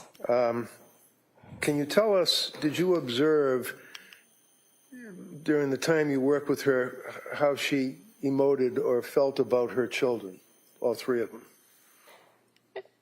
Yes. Tell us anything that you recall. So Lindsay and I worked the night shift together, and often on the night shift you get to have an opportunity to really get to know your coworkers and celebrate things that are happening in their lives or support them with things that are not going so well. Lindsay asked a lot of questions of her coworkers about parenting. Simple things as she would poll the nursing staff about monogrammed lunch boxes, right down to sleeping habits. What questions do you ask a daycare provider to make sure that you're in the right place? She was often asking her coworkers childcare, parenting tips. When she had Callan, after Callan was born in the late spring of 22, did you see her after the birth of Callan? I did not see her after the birth of Callan. Were you aware that she had taken a leave of absence from Mass General? Yes. Did you stay in touch with her by phone or text? I briefly kept in touch through text. After Callan was born, I reached out to her and I asked her for her address and how she was doing so I could send her a gift. And then a few months later, she circled back to me to thank me for the gift that I had sent her. Do you recall an incident on one occasion where she was looking or monitoring one of the children and the child was crying and you observed what happened after that? Yes. Tell us about that. Lindsay often checked in on her kids while they were sleeping at night. Again, we worked the night shift, and she had the ability to look at her phone and see what Cora or Callan were doing in their cribs. And she shared that with a lot of us. There was one particular night that Cora was crying. She was probably about 6 months old, and Lindsay never let Cora cry. She wasn't at that point in parenting, and she was very communicative about that. And Cora was crying on the monitor. It was the middle of the night, and maybe after 10 minutes, she started to call Pat, and he wasn't answering. And she got really worried that Cora was crying, but now Pat wasn't answering his phone. So in the middle of the night, she called the police to do a wellness check on her family. Okay. And while you were working the night shift, is that pretty much what you both worked together all those years? Yes. Would that be through the pandemic as well? Yes. Would you say that that was quite a bonding experience, being in labor delivery up close and personal with patients during the pandemic at night? Of course, it was a very challenging time as a healthcare provider. Thank you very much. You can inquire. All right, Como? Good morning. Good morning. So the incident that you just told us about where Ms. Clancy was watching the monitor overnight, you were aware that the police responded and everything was fine, right? Yes. And you worked with her through 2022 when she went out with Levon Callan? Correct. And you never visited their house after Callan was born, did you? No. You don't know what was going on in her life, did you? No. And she didn't share any of her struggles with you via text or in any other capacity, did she? No. And as a labor and delivery nurse, and having been trained in labor and delivery, and you said you worked obstetrics before, correct? Correct. Is it fair to say that you often have patients that come to you in both those areas that have some mental illness or are on psychiatric medications, right? Sometimes. And working labor and delivery, you have some training on how to handle patients that are on certain types of medications, right? Limited training, yes. Well, it affects how you're going to go through a birth plan or do a delivery if a person is on some sort of long-term medication, right? Right. And so you're aware that Zoloft is something that's deemed safe for pregnant moms and breastfeeding moms? Yes. And you've had patients that have dealt with bipolar issues before? Yes. And that they have to remain medication compliant in order to manage those things, right? Yes. Thank you. Nothing further. All right, Ms. Brayton? So your experience dealing with patients that have birthed a child, as the district attorney asked, and are on Zoloft and expressing issues of being a parent, were you aware of any incidents where Lindsay was with you and a woman did in fact express concern that she wanted to hurt herself or her child? There was a particular patient that Lindsay was on staff when this patient arrived. It was a patient that arrived to the unit that had plans to harm herself while she was pregnant. And we had a conversation. Lindsay was brand new. It was the summer that she had just started. And we had a conversation about mental health in pregnancy and postpartum. And I asked her if she had ever heard of the Andrea Yates case, and she hadn't. And I explained that to her, and she cried. And she said, "How could a mother hurt her children?" Thank you. All set. Thank you. Como? No. All right, let me sit down, thank you.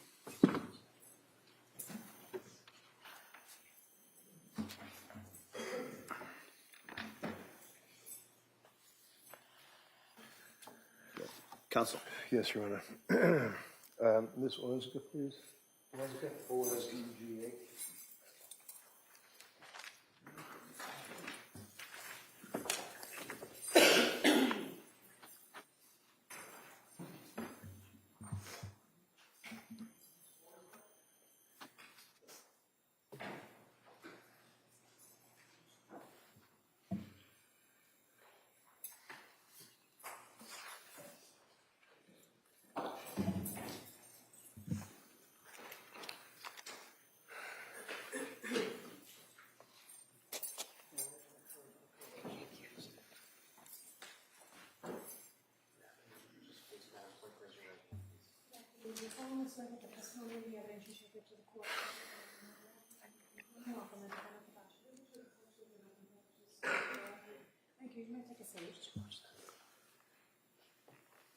Hey, good afternoon.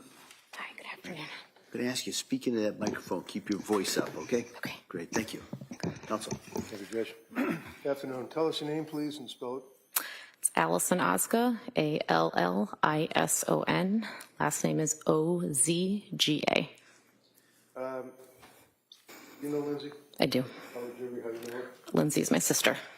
And can you tell us, are you close to Lindsay? Do you live near each other? Do you socialize? What type of relationship have you had with her? We're very close. We have not lived in the same state for about 10 years now, but we do communicate, and I do think we're very close. And do you text with her on a regular basis? Yes, And you talk on the phone, do you? occasionally. Directing your attention to the fall of, well, actually heading into like Thanksgiving and Christmas of 2022, do you remember that time frame? Yes. And did you have occasion to see your sister during that period of time? Yes. And let's direct our attention to, let's say, Thanksgiving 2022. Had you noticed any change in Lindsay's personality or any observation of how she appeared to you? I will say on Thanksgiving in particular is when the first time I saw her in person after quite some time. I had known she had not been doing well via text message communication that we had. I think on Thanksgiving, she, her mood did not look good, her energy, she didn't seem very energized. It definitely seemed off from how I've seen her in the past. And were you aware that that carried through from November into December, around the holiday season, if you had stayed in touch with her? Yes. And can you tell us what you observed about her around the holiday season as it related to her, from your observations and your texting and your communications with Lindsay? How did she appear to you at that point? The beginning of December, it seemed like she very much decompensated. I do remember her saying at one point at the beginning of December, something along the lines of, I'm in a really tough spot. And knowing what she had shared with me previously about how her mental health had been struggling, I had this gut feeling that something was off and that she was really struggling, and I asked her if she was safe. What did she say? She said yes at that point. And you knew her husband, Pat? Yes. And you knew the kids? Yes. Obviously. Do you recall around Christmas itself, and perhaps a little bit thereafter, that you spoke with her and that she indicated, basically, I'm not doing okay? Yes. Can you tell the jury what you observed about her demeanor or her symptomology when you said she was decompensating around that time? What were they symptoms in your mind of? Based on communication with Lindsay, and I started communicating with Pat directly at that time, she was reporting her mood was worsening, as she described as depression. She was having more suicidal thoughts. Insomnia continued to be an issue. She was really not feeling like herself. And did you know that during that period of time where she was telling you about the suicidal thoughts and the issue of depression, that she was seeing doctors? Yes. And what did she tell you about seeing the doctors, and if she was on any medication, and if so, what effect did they have on her? The first thing she said about the doctors was back in October when she said that she saw a doctor for Zoloft and had a very awful reaction to that Zoloft. Would that be Dr. Tufts?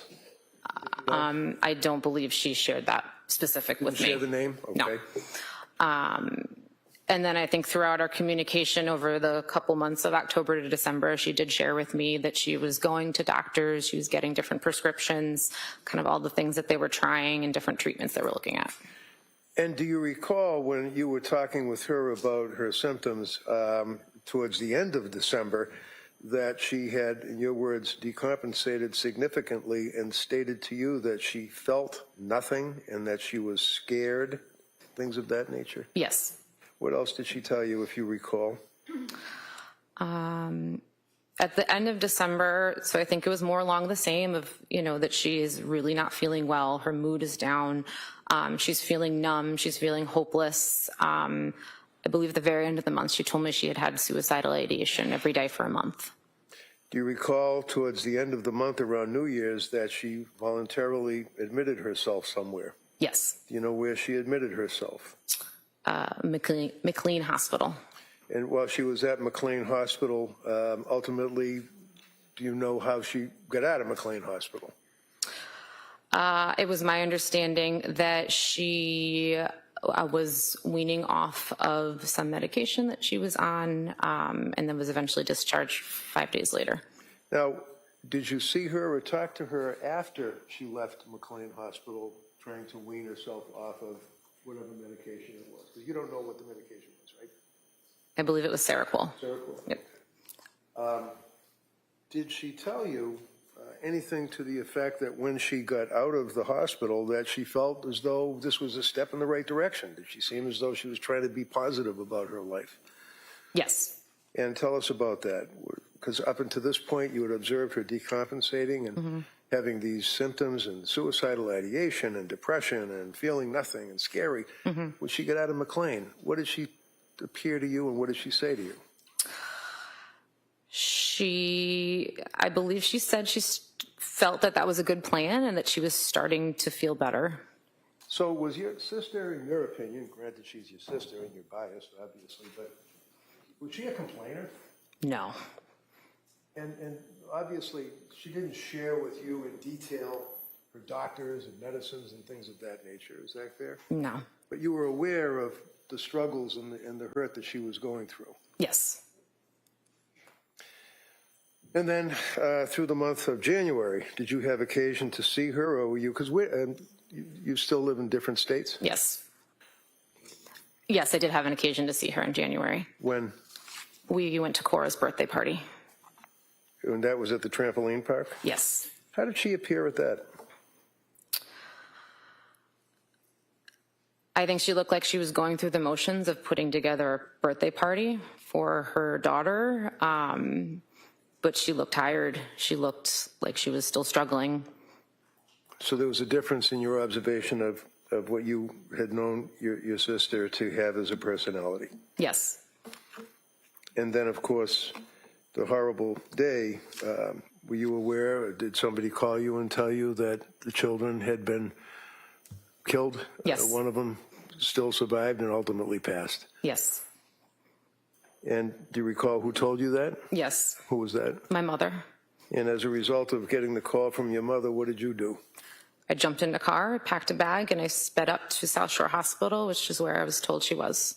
Did you see her in South Shore Hospital? No.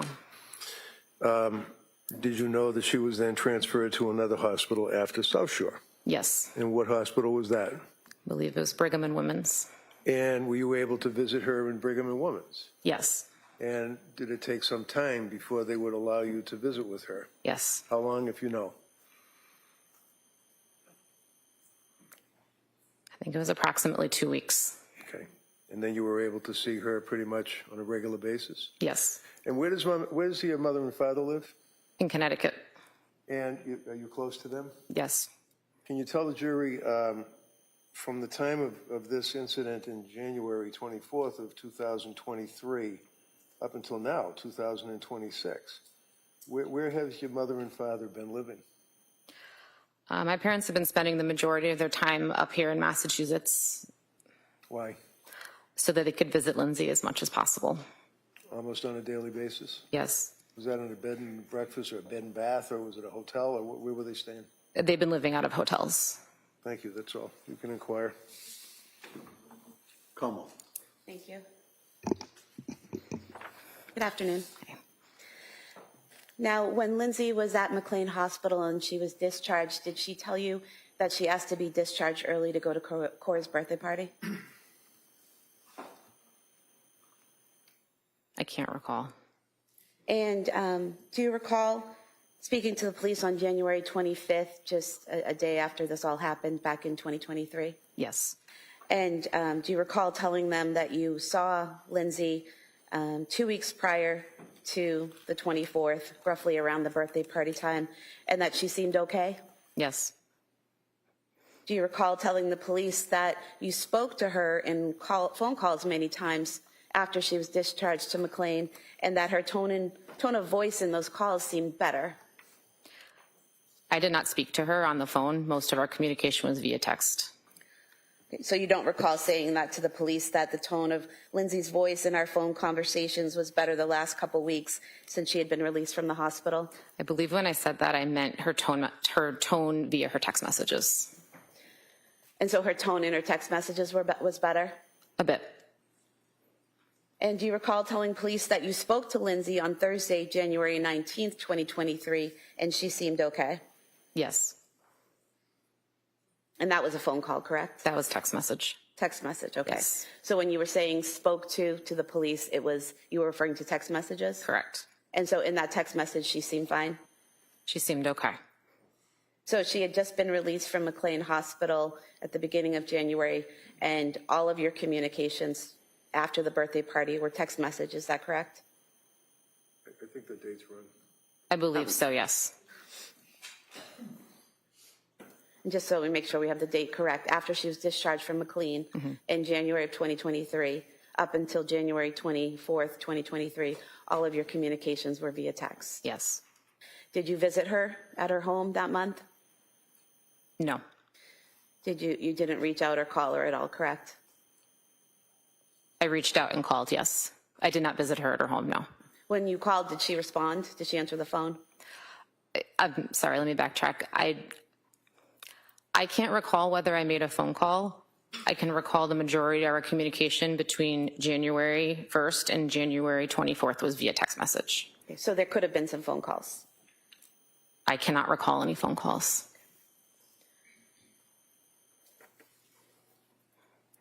You are a licensed social worker, correct? Correct.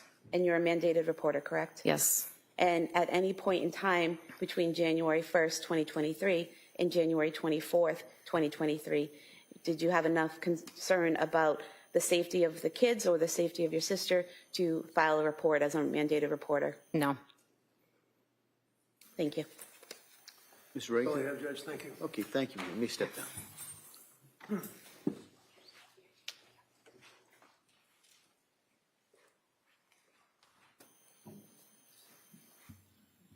I would call Paula Musgrove, please.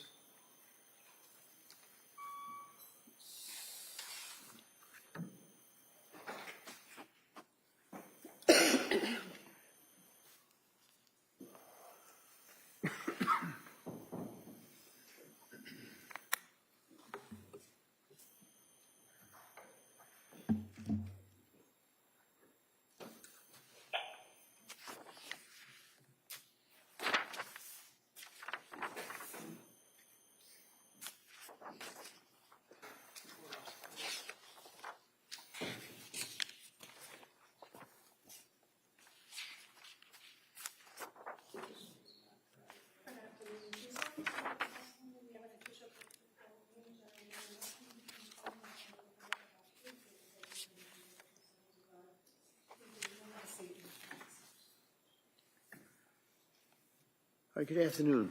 Good afternoon. Okay, I'm going to remind you, like I remind everybody else, just speak into the microphone if you can keep your voice up, please. Okay. Thank you. Afternoon, tell us your name and spell your name, please. My name is Paula Musgrove, Paula Musgrove. And Mrs. Musgrove, fair to say that you are Lindsay's mother, Yes, I am Lindsay's mother. and your husband is here as well in the blue shirt, correct? Yes. You've been here for every day for the trial, is that correct? Yes. I just have a few questions for you. Obviously, you tell us about Lindsay when she was a kid. Was she a good kid, good student, that type of thing? She was a very good kid and an excellent student.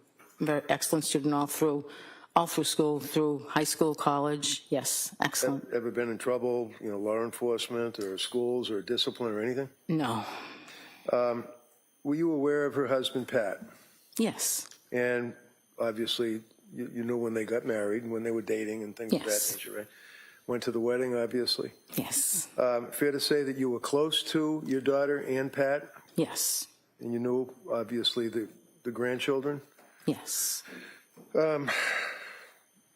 Tell the jury how you interacted and felt about your grandchildren. I loved my grandchildren with all my heart. And you never know what it's like to love a grandchild until you become a grandmother. And it was the most beautiful thing. I love them with all my heart. Now, did you have occasion to see how Lindsay reacted and treated her kids as a mother? Yes. And granted that you're her mother, so you're obviously biased, tell the jury what observations you made of Lindsay as a mother through the years after Cora was born, and then Dawson, and then, of course, baby Callan. Lindsay was a very loving mother. She was dedicated to her children. She was a fun mother. She was always doing things for her kids. She always wanted to be a mother, have many children, and I felt it was the best thing that ever happened to her. And she would do anything for her children. She was just a loving mother. Now, in 2022, Callan was born, is that correct? Yes. Did you stay in touch with Lindsay and Pat during that period of time, the spring into the summer of 2022? Yes. And how often would you see them or talk to them, or what would you do? You go to cookouts, or would you have parties, or how would you socialize? Myself and my husband would travel from Connecticut to Duxbury at least 2 or 3 times a month, as well as them coming to Connecticut to visit us. And would you agree that in the summer, for example, of 2022, that Lindsay and Pat were active with the kids and were pretty happy? Very happy, yes. Did you observe in the summer of 22 any changes at that point in her personality and the way she was acting with her friends in society? In the summer, no. And they were having a fairly good summer. Yes. Did you notice at some point a change in Lindsay's demeanor? Yes. Tell the jury when that was. It was sometime probably around the 2nd week of October. What happened that you noticed? I noticed that she had become very anxious. She told me she was anxious about going back to work because Callan was having trouble taking a bottle and she didn't feel right about leaving him. And as a result of that, did she tell you that she was going to put off going back to work? Yes, she told me she was applying for an extension. Now, did you know at that point that she was going through any issues involving depression or anxiety or having any suicidal ideation or anything like that? At that point, no. At what point, if any, did you become aware that your daughter was suffering from this symptomology? In late October. And how did that come about? She sent me a text message. And do you recall when that was? Yes, that was on October 20th. Now, Your Honor, the government has introduced into evidence the entire of the phone dumps, if you will, and I think they put it on a disc, and it's probably thousands of pages, but I do have the text thread that deals with that time frame in October. I'd like to offer that so that it's apparent what I'm referring to rather than having to search through thousands of pages of a disc.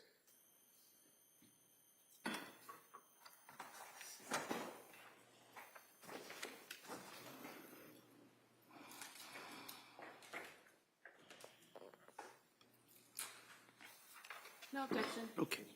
They may be admitted. So approaching, oh, let me after this thing. 276. Now, the text message that you're referring to, would that be on October 20th of 2022? Yes, And do you have that on your phone right now? I do. Can you just pull that up for us? I can. Just give me a moment. Okay, I have it. Kelsey, do you have a copy maybe that she could look at? Oh, I have a copy. Yeah, that might be easier for the witness. So I'm going to approach you with this board and ask if this is a copy of the text that you're referring to. Yes, it is. Would you read that for the jury? Mom, will you please come up and stay with me for a bit? I'm really sick. Something is wrong. I had horrible insomnia all night, and I just don't know how I'm going to get through the day. I started taking the medicine my doctor prescribed for anxiety, and I think it's made things worse. It's just really scary, and I don't want to be alone. You want to write off this? Objection. It's already in evidence. What do we mark it for identification? Is that text within the? I'd rather have it first- in the board. Well, I know you would, but we already have the. They want a little painting. Can I just have the board like? No, we're going to mark that for identification. The text that is been referred and read to is within Exhibit 276, which was just offered. I'm sorry, which is what? I think it was within Exhibit 276, which was within that thread that you just offered. Okay, so I will then, that would be 276, Yeah. so that will be over here. As a result of receiving that text, did you then come up to? Hold on a second. Exhibit W for identification. Yeah, okay. Oh, thank you. All right, thank you. So as a result of that, did you come up to Duxbury? Yes, same day. And tell us about that. What happened that day at the end of October? Lindsay had been, I believe she went to the emergency room that day, and she had come home. She was feeling a bit better. She told me that she couldn't sleep. She was very anxious, and she was afraid. And how long did you stay with her? At that point, Yes. I believe at that point I stayed for about a week. And was your husband with you? He came later. He didn't come directly with me then because he was still working, so he came later. I never asked. What did you do for work? I worked for Weight Watchers. And you're retired? Yes. How about your husband? Is he working now? He recently retired. And what was the nature of his work? He was in photography, What kind of photography? school picture photography. For yearbooks and things like that? Yeah, and school pictures, and you had your kids' pictures taken. And he just recently retired. Yes. Is it fair to say that during the month of October into November, into the holidays in December, that you and your husband would stay with Lindsay and the kids? Yes. I stayed more than my husband because he needed to go back home to work. Sure. While you were staying with Lindsay, can you tell us your opinion as to her condition? Was it decompensating? Was she getting better as time went on through November and December into the holidays? Through November into December, it was not getting better into the holidays. And you knew she was on medication at that point? Yes. You knew she was seeing doctors at that point? Yes. So tell us, is there an incident that came to your mind that you recall that occurred on one evening that indicated to you how seriously she was suffering? There were many.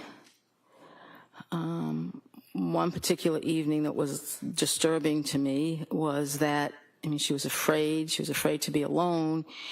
And she actually asked if she could sleep with me. When was that? That was late November, early December. And did she indeed sleep with you on that occasion? She did. Continuing on through the holidays, did you you guys get together for the holidays, Christmas or Thanksgiving, if you recall? Yes, I was down there probably most of December through Christmas Eve, and then I left on Christmas Eve to come home to see my other daughter and her family, and then Lindsay actually came to my house later the day on Christmas Day. Was she with Pat? Yes. Okay, and the kids? Yes.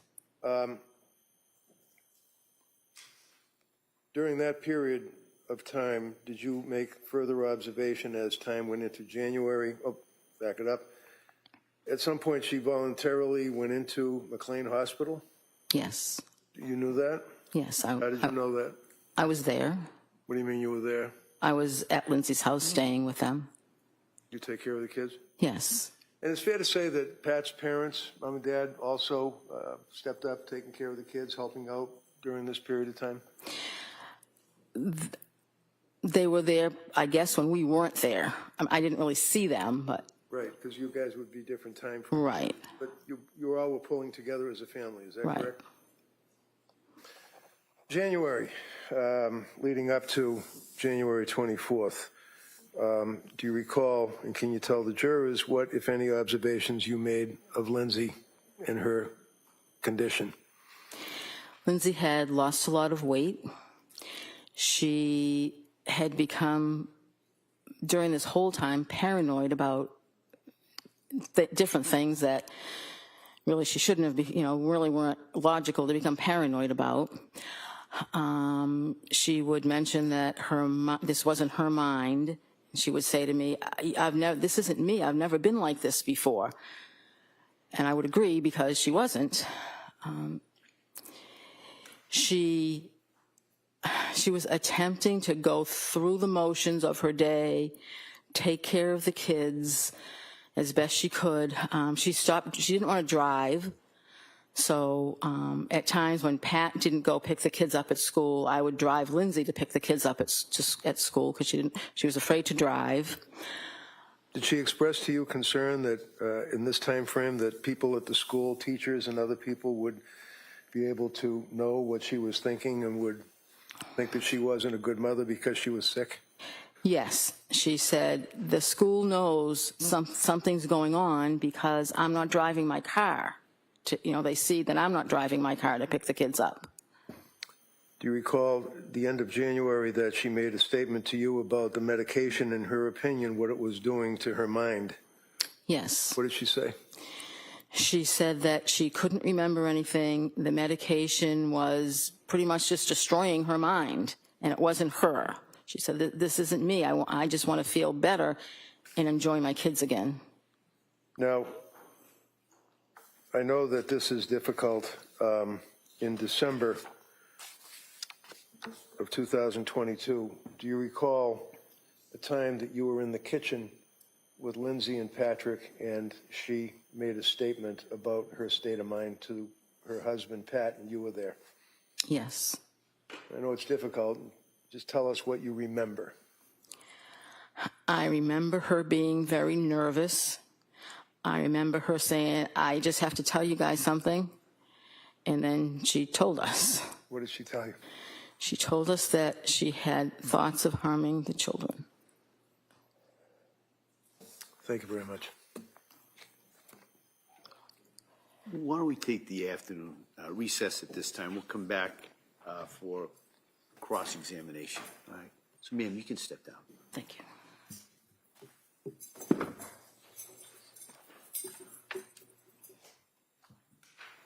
All right. So, members of the jury, we're going to take the break at this time.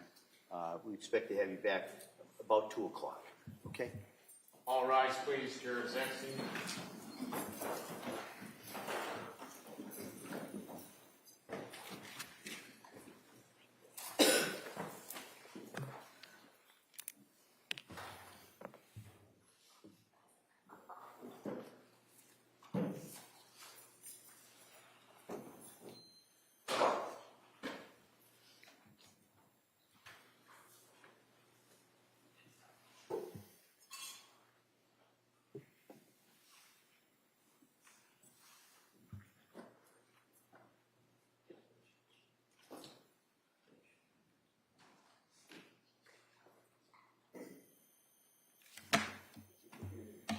Council, can I see you just for a second, just kind of time-wise?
All right, so we ready for the jury?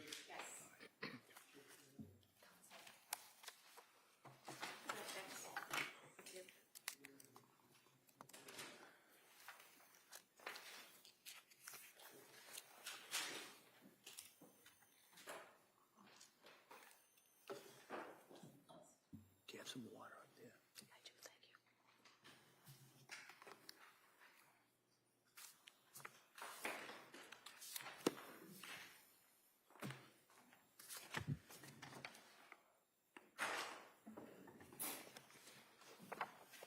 Court, all rise, please. Jurisdiction.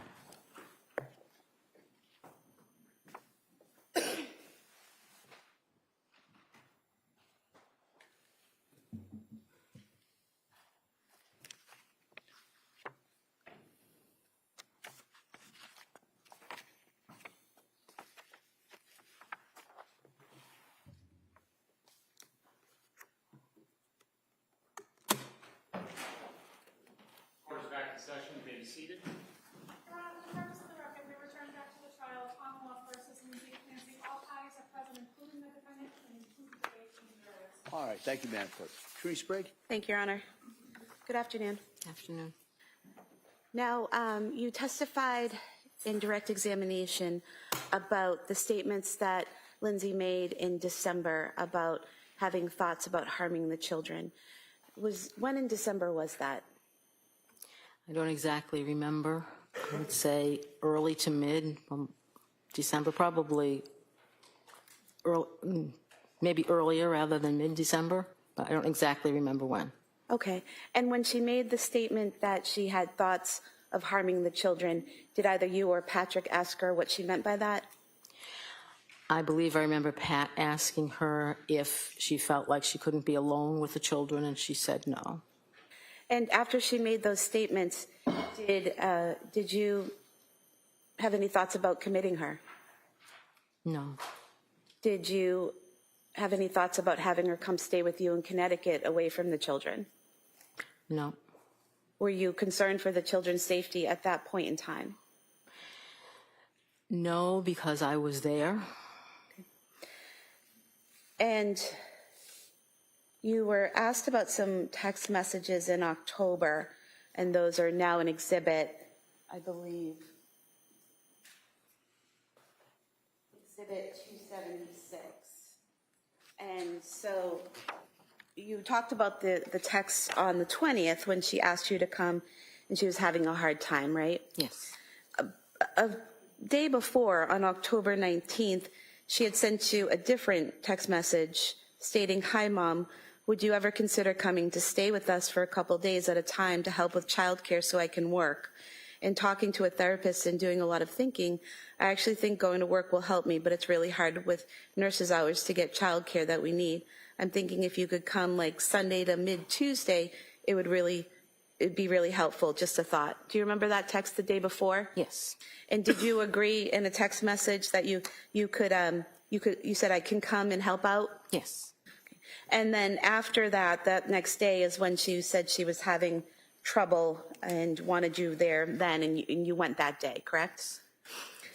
But you said you were there for about a week, but there's a text on October 20th that's not included in this exhibit, where on October 24th at 2:36 p.m., you send a text to her saying, "How are things today?" And she responds, "Good." You remember that? Yes. So were you already home at that point when you were asking her how she was doing on the 24th? I must have been home at that point. I honestly don't remember. I was back and forth so many times. So the time frames are really jumbled in my head as far as how long I stayed any particular time. And so you would go and help out when they asked you to, and then you would go home when things were calmed down a little bit. Is that right? Not exactly right. No? And she did say on the 24th that she was doing good that day, correct? I don't recall, but if that's what the text says, then Here you go, if you can look at it. yeah.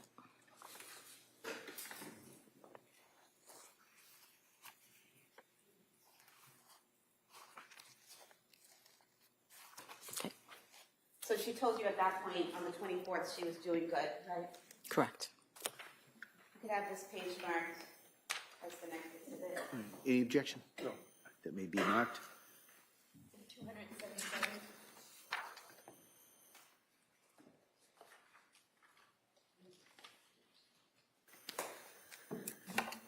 Now, you talked about a time when you went to her home and you actually ended up sleeping with her because she didn't want to be alone. Was that October 20th visit? No.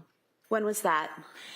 That was, I can't exactly remember when. I'm going to say probably sometime in November, the latter part of November, maybe the early part of December. Did she tell you why she was afraid to be alone? She just said she was afraid to be alone. And one reason, I believe, she said she didn't know if she was going to be able to sleep, but mainly she was afraid to be alone.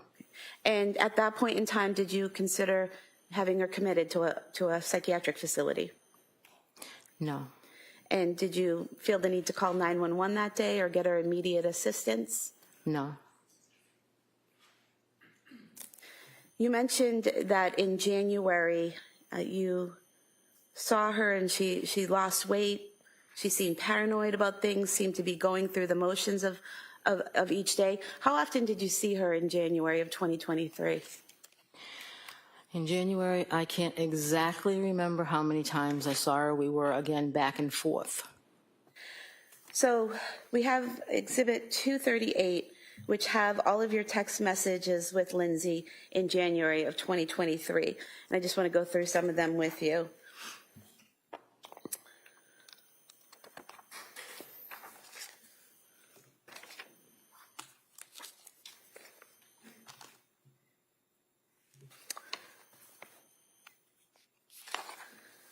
So on page 17 of the exhibit, this is on January 4th, 2023, so the day before she was discharged from McLean. And she sent you a text stating, "Think I'm coming home tomorrow evening, !" I talked to the doctor and I made up a follow-up appointment with my other psychiatrist besides Rebecca for Friday morning. So she said she'd be okay with me leaving Thursday around 5. Do you remember getting those messages? Yep. And were you staying at the home helping out with the kids at that point? Yes. And did you go to Cora's birthday party on the 7th? I did not. It was a children's party. I stayed home with Callan. Okay.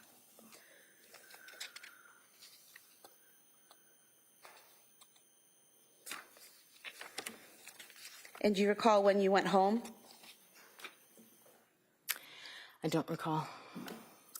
I'm looking at page 28, and there's a text from Lindsay on January 7th, 2023 at 7:02 p.m. to you where it says, "Make it home okay," and you said, "Yep." Does that make sense that you would have gone home on the 7th after the birthday party? Yes, if that's what the text says, yes. And then on page 29, we have text messages between yourself and Lindsay on January 8th, where you ask how things are going today, and she says, "Good, going to the Science Museum." You say, "Great, that will be fun. Sleep good last night." And she said, "I actually did, with less Ativan, so that was good." Do you remember that? I don't recall the exact text messages. Do you recall her texting you about going to the Science Museum? No, I don't recall that. Do you think looking at them might help? Sure. I'm going to show you page 29 and then page 30.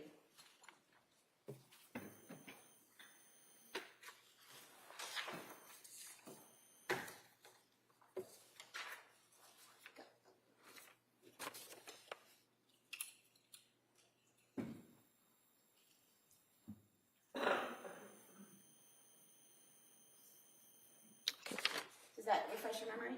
That's what the text says, yes.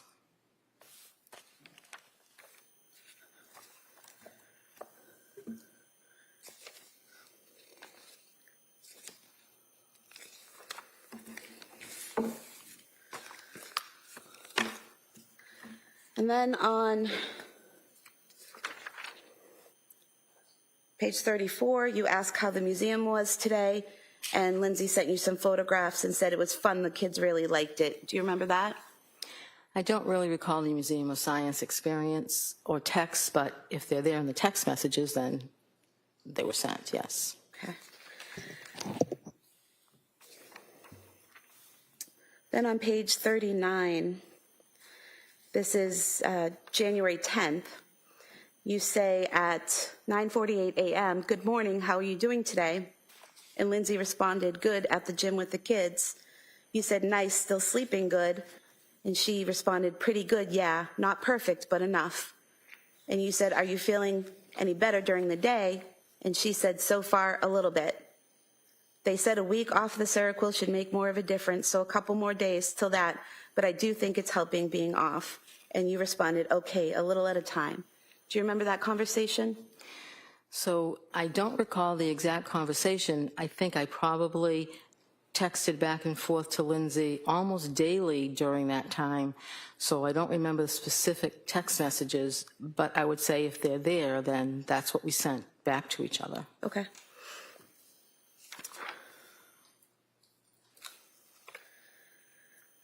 And then there were further text messages that day.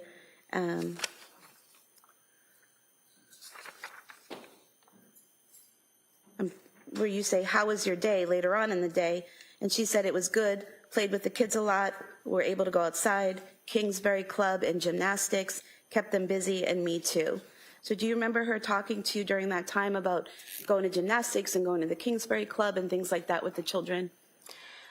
I don't remember the specific text, but I do remember her doing things with the children, yes.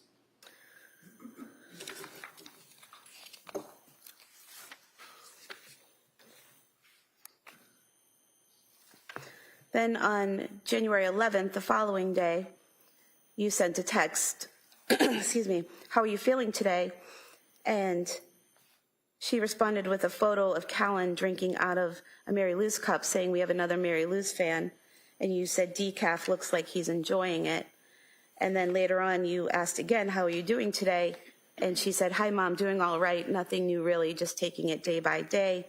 You said, "Still feeling a little better." And she said, "A little bit." You said, "Sleeping okay." She said, "Not great last night because Cora was up with a bellyache." Do you remember that? So again, we texted so many times, daily, twice daily, maybe 3 times daily, so I can't say that I remember the specific text. I do remember the picture of Callan with the Mary Lou cup because that stands out in my mind. But the specific text going back and forth, we just did it so often that I can't say I remember the specific text you're reading back to me. Okay. But again, if they were there, then we sent them. Right. And do you remember Lindsay, talking to you about Cora having stomach issues during the month of January? Yes. And belly aches off and on? Yes.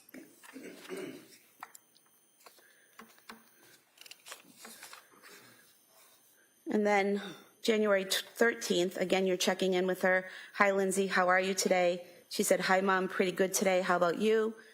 And you asked about the little ones, and she said, "All good, went to the gym this morning, just hanging out, and now they have no school today." And then the following day, again, you're checking in. "Hi, Lindsay, how's your Saturday going?"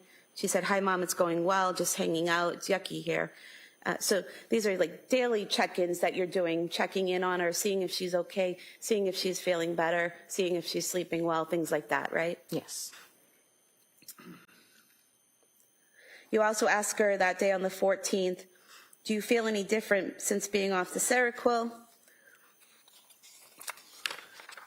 She says, "Not as much as I was hoping, going to talk to my psychiatrist about it on Monday."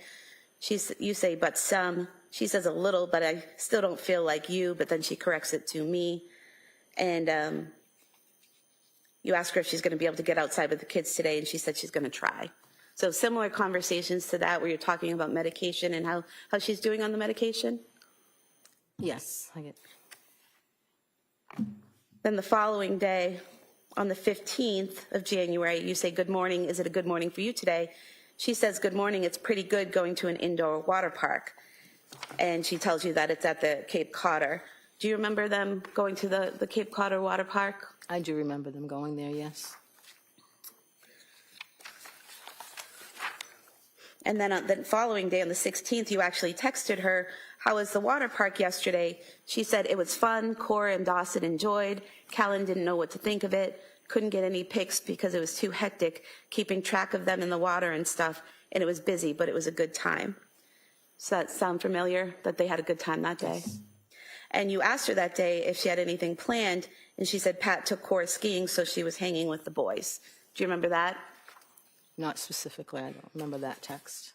She, that same day, sent you some photographs of Dawson doing a drawing of a firefighter and Callan. Do you remember those, receiving those? I do remember the pictures, yes.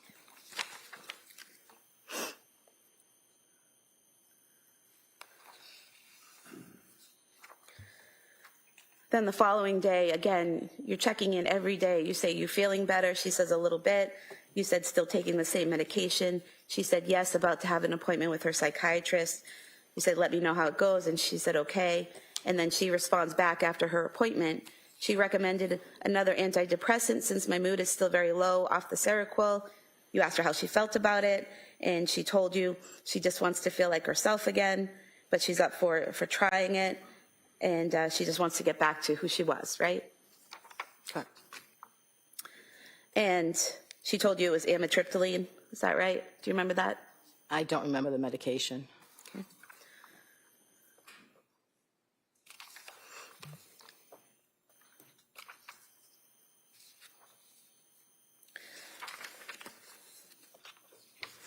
Then on the 18th, January 18th, again, you're reaching out. And she says, hi, Mom, I'm doing all right. How about you? And you say, you're good. You're thinking about visiting that weekend. And she says, that sounds good. And you ask her about being able to get out and exercise. And she said she's been walking on the treadmill at the gym for exercise. And you asked her if she started a new medication and if she's feeling better. And she says, feel okay, just not great. I did start it 2 nights ago. You said, is that the one that takes a while to feel the effects? She said, yep, weeks. And you said, is the okay that you're feeling now better than what you were feeling a few weeks ago? And she said, yes. Do you remember that? Again, I don't remember the specific text, just remember texting back and forth daily about how she's feeling, about, what's different medication-wise, but I can't say I remember that specific text that you're reading me. But again, if they're there, then they were done by us. Right. And so on the 19th of January, again, you're checking in and say, how are you feeling today? Can you tell if anything's different with the new medication? She says, I'm feeling all right. Nothing new really yet because it takes weeks to really work, but I'm okay. You asked if she's still sleeping well, and she says decently. And the kids get up a lot. So again, more of the same check-ins daily, seeing how she's doing, seeing how she's sleeping, right? Correct.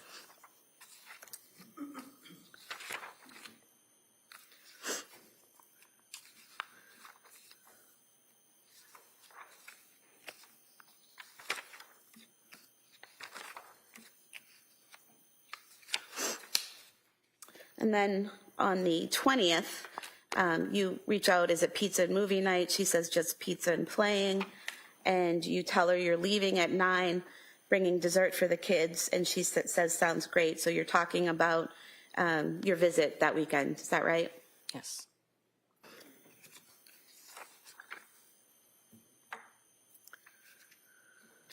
And in these texts prior to the visit, you say that it's been a while since you've seen them. So it sounds like from these texts, you're checking in with her every day from January 7th, 2023, all the way up to your visit on January 21st, 2023. You're checking in with her. So you're at home in Connecticut from the 7th until the 21st. Correct. And then on the 22nd, that Sunday, Lindsay, Pat, and the older kids, they go to the Carney's house for that bonfire and get together, and you stayed home with Callan, right? Correct. And then after they get home, you and your husband left, is that correct? Yes.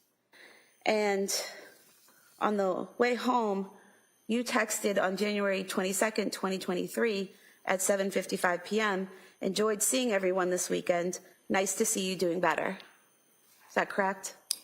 If that's what that says, yes, that's correct. I don't exactly remember the text, but Yes, if that's what it says, yes. So from your text, not saying she was doing great, but she was doing better than she was, according to your text, or appeared to be. The text from me was meant to encourage her because I didn't think it did any good to discourage her. So the text was meant not necessarily what I actually observed that weekend, but it was meant to encourage her because I was encouraging her to do things with the kids to kind of try to get back to normal. So it's not necessarily a representation of exactly what I observed that weekend. But that weekend, she was able to go to a friend's house with the older kids and Pat and spend a few hours there, correct? Correct. And she was able to do activities and hang out with you and your husband. There's a photograph and evidence of the two of you sitting on the couch smiling and hanging out together. So you were able to interact with her, correct? Correct. The photograph was taken by Cora because Cora wanted to use my phone and take her picture. So Lindsay and I were going to put a smile on our face and let Cora take a picture. Yes, but again, there was other observations I made that weekend, but it was not. I didn't think it was in Lindsay's best interest to discourage her or point out those because she was making every attempt to feel better and to do things to make herself feel better. So as a mother, I was encouraging her. Well, you didn't say, I hope you feel better, or you're going to get there, or you're doing it. You actually said, nice to see you doing better, correct? That's what you wrote? Those were my encouraging words, yes. And from January 7th up through January 22nd, Lindsay repeatedly told you she was doing okay, she was feeling a little bit better. Not completely better, not 100%, but she kept telling you, I feel a little bit better, I feel a little bit better. You even asked her, is the better you're feeling now better than a few weeks ago? And she said yes, correct? That's correct without my observation of her. And what she was responding to you in text, correct? Correct.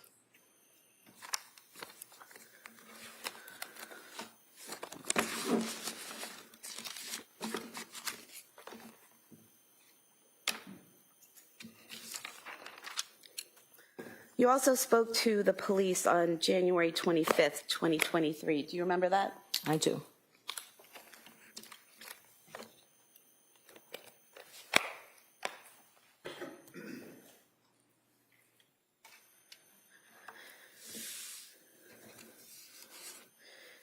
Do you remember telling the police that Lindsay seemed to be improving since leaving McLean?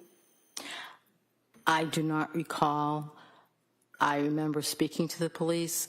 I had just found out what had happened, and I was pretty much in shock. So anything I remember, honestly, I remember two things I told the police.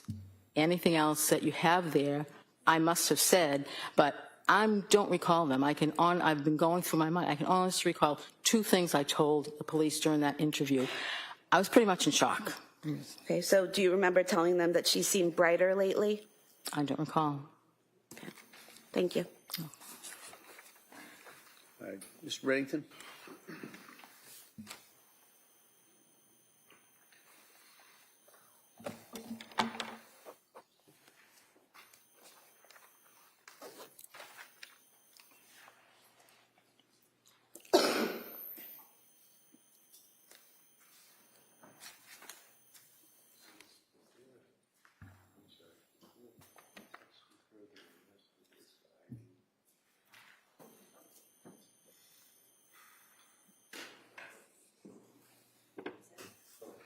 What do you want?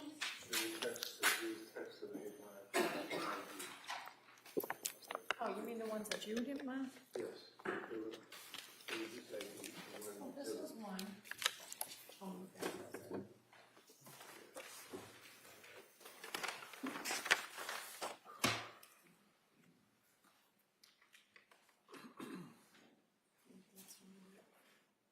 That's all right, I can check later.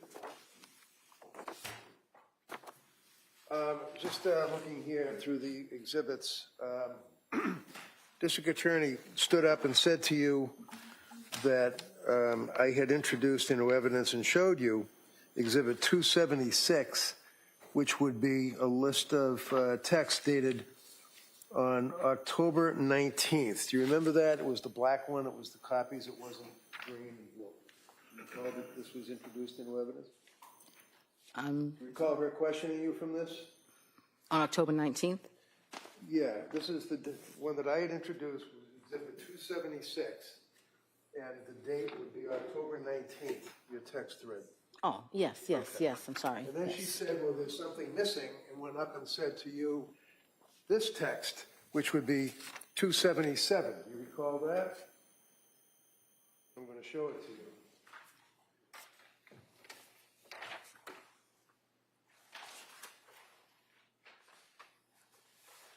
Yes. Okay.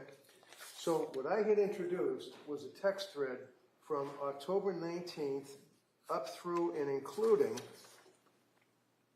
October 20th. Is that fair to say? Right there? Yes. Okay.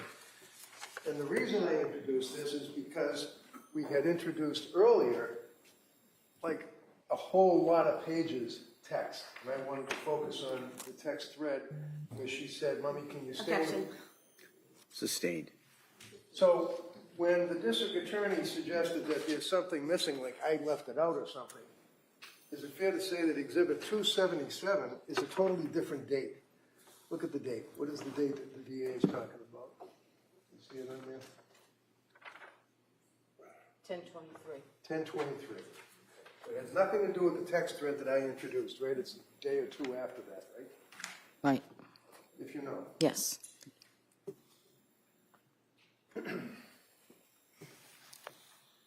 Now, we had introduced into evidence also the Celebrate record as Exhibit 238 that the state police for the district attorney's office had printed out. That is only the month of January. Do you recall that testimony? Yes. Yes. And then I introduced into evidence, or tried to introduce into evidence, all of the texts between you and your daughter, right? Yes. I think, Your Honor, that's what's, thank you. Okay. This was, I attempted to introduce it, it was objected to, I believe, and it was marked for identification. I would now like to reoffer this in its entirety. I see counsel sidebar, please.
378, formerly used.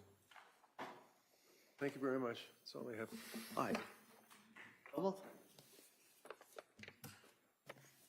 And when you were asked about Exhibit 271 and the text messages on October 23rd and October 24th, that was to establish when you left the home that week of the 20th, correct? Because you said, how are things today? And she said, good, implying that you were no longer with them, correct? I believe so, yes. Thank you.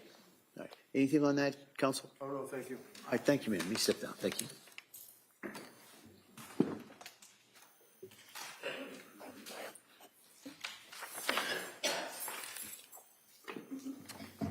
All right, defendant? Yes. I call Dr. Welcome.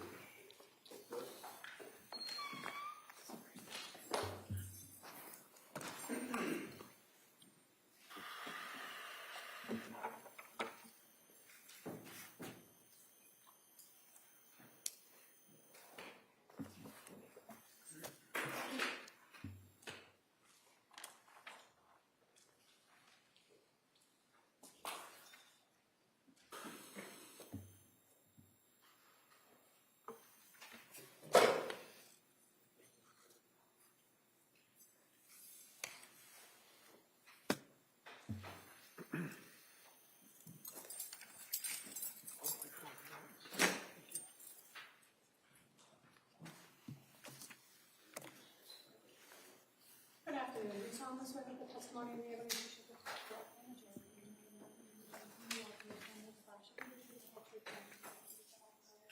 Thank you, sir. You can have a seat. All right, good afternoon. All right, Mr. Rankin, why don't you hold off? I'm going to give an instruction. Oh, sure. At this point. Yep. So, members of the jury, I just want to give you an instruction. It's one I probably should have given a little bit earlier in the trial as well. It's going to apply to this witness. It applies to a number of witnesses who testified earlier, and it's going to apply to a number of witnesses who testify after. And it's in regards to expert witnesses. All right. So, generally, in cases that are tried in our courts, witnesses may testify only to facts that are within their own personal knowledge. Right? That's things that they've personally seen, heard, or felt.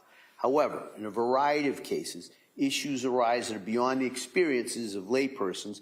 In those type of cases, we allow a person with specialized training or experience called an expert witness to testify, and to testify not only to facts but also to opinions and the reasons for their opinions on issues that are within that witness's field of expertise and are relevant material to the case.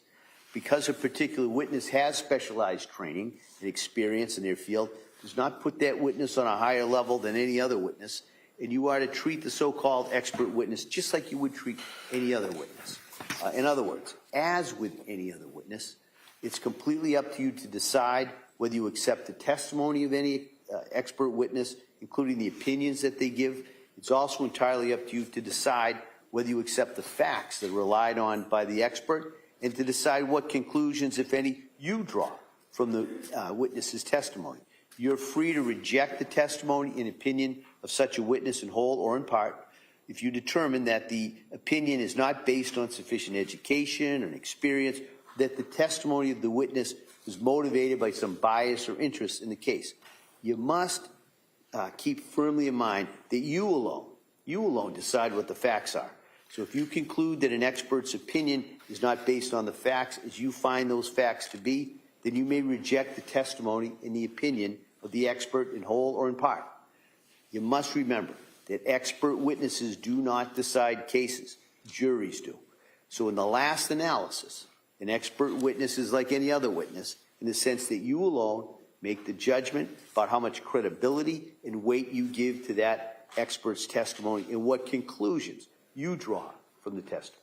All right?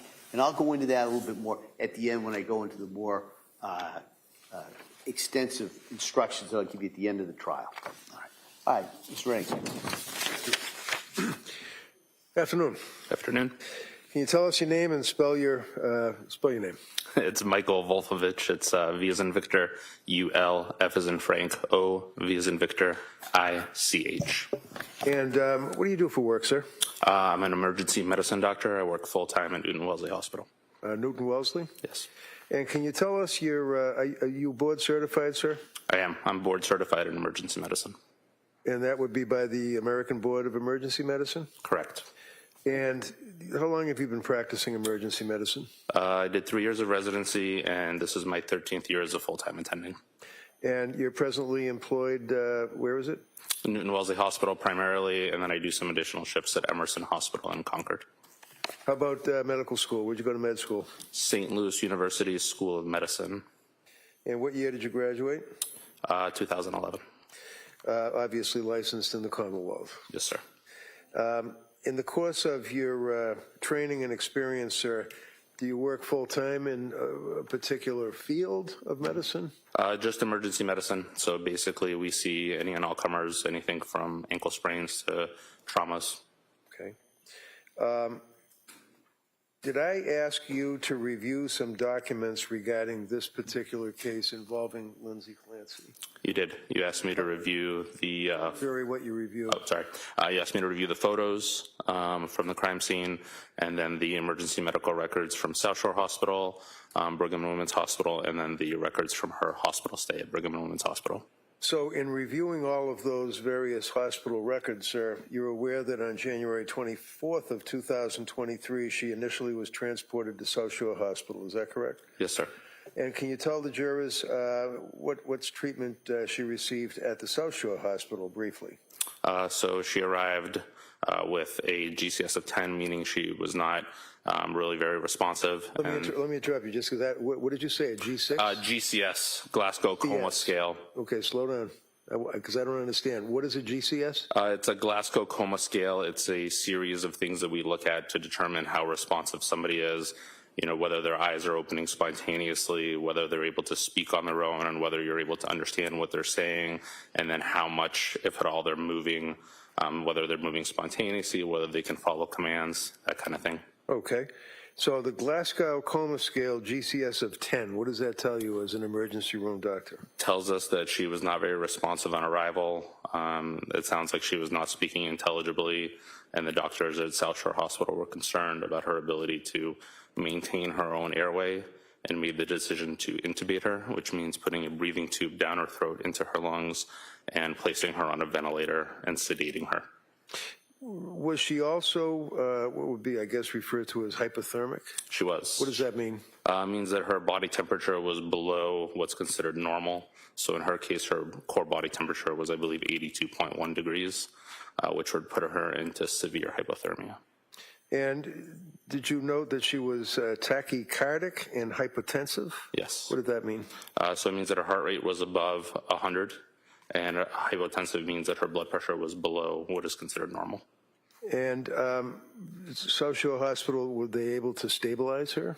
It sounds like they were able to stabilize her by placing a breathing tube in her neck, in her throat to help with her breathing, and then they basically proceeded to obtain a bunch of imaging, started her on medications to sedate her and artificially raise her blood pressure.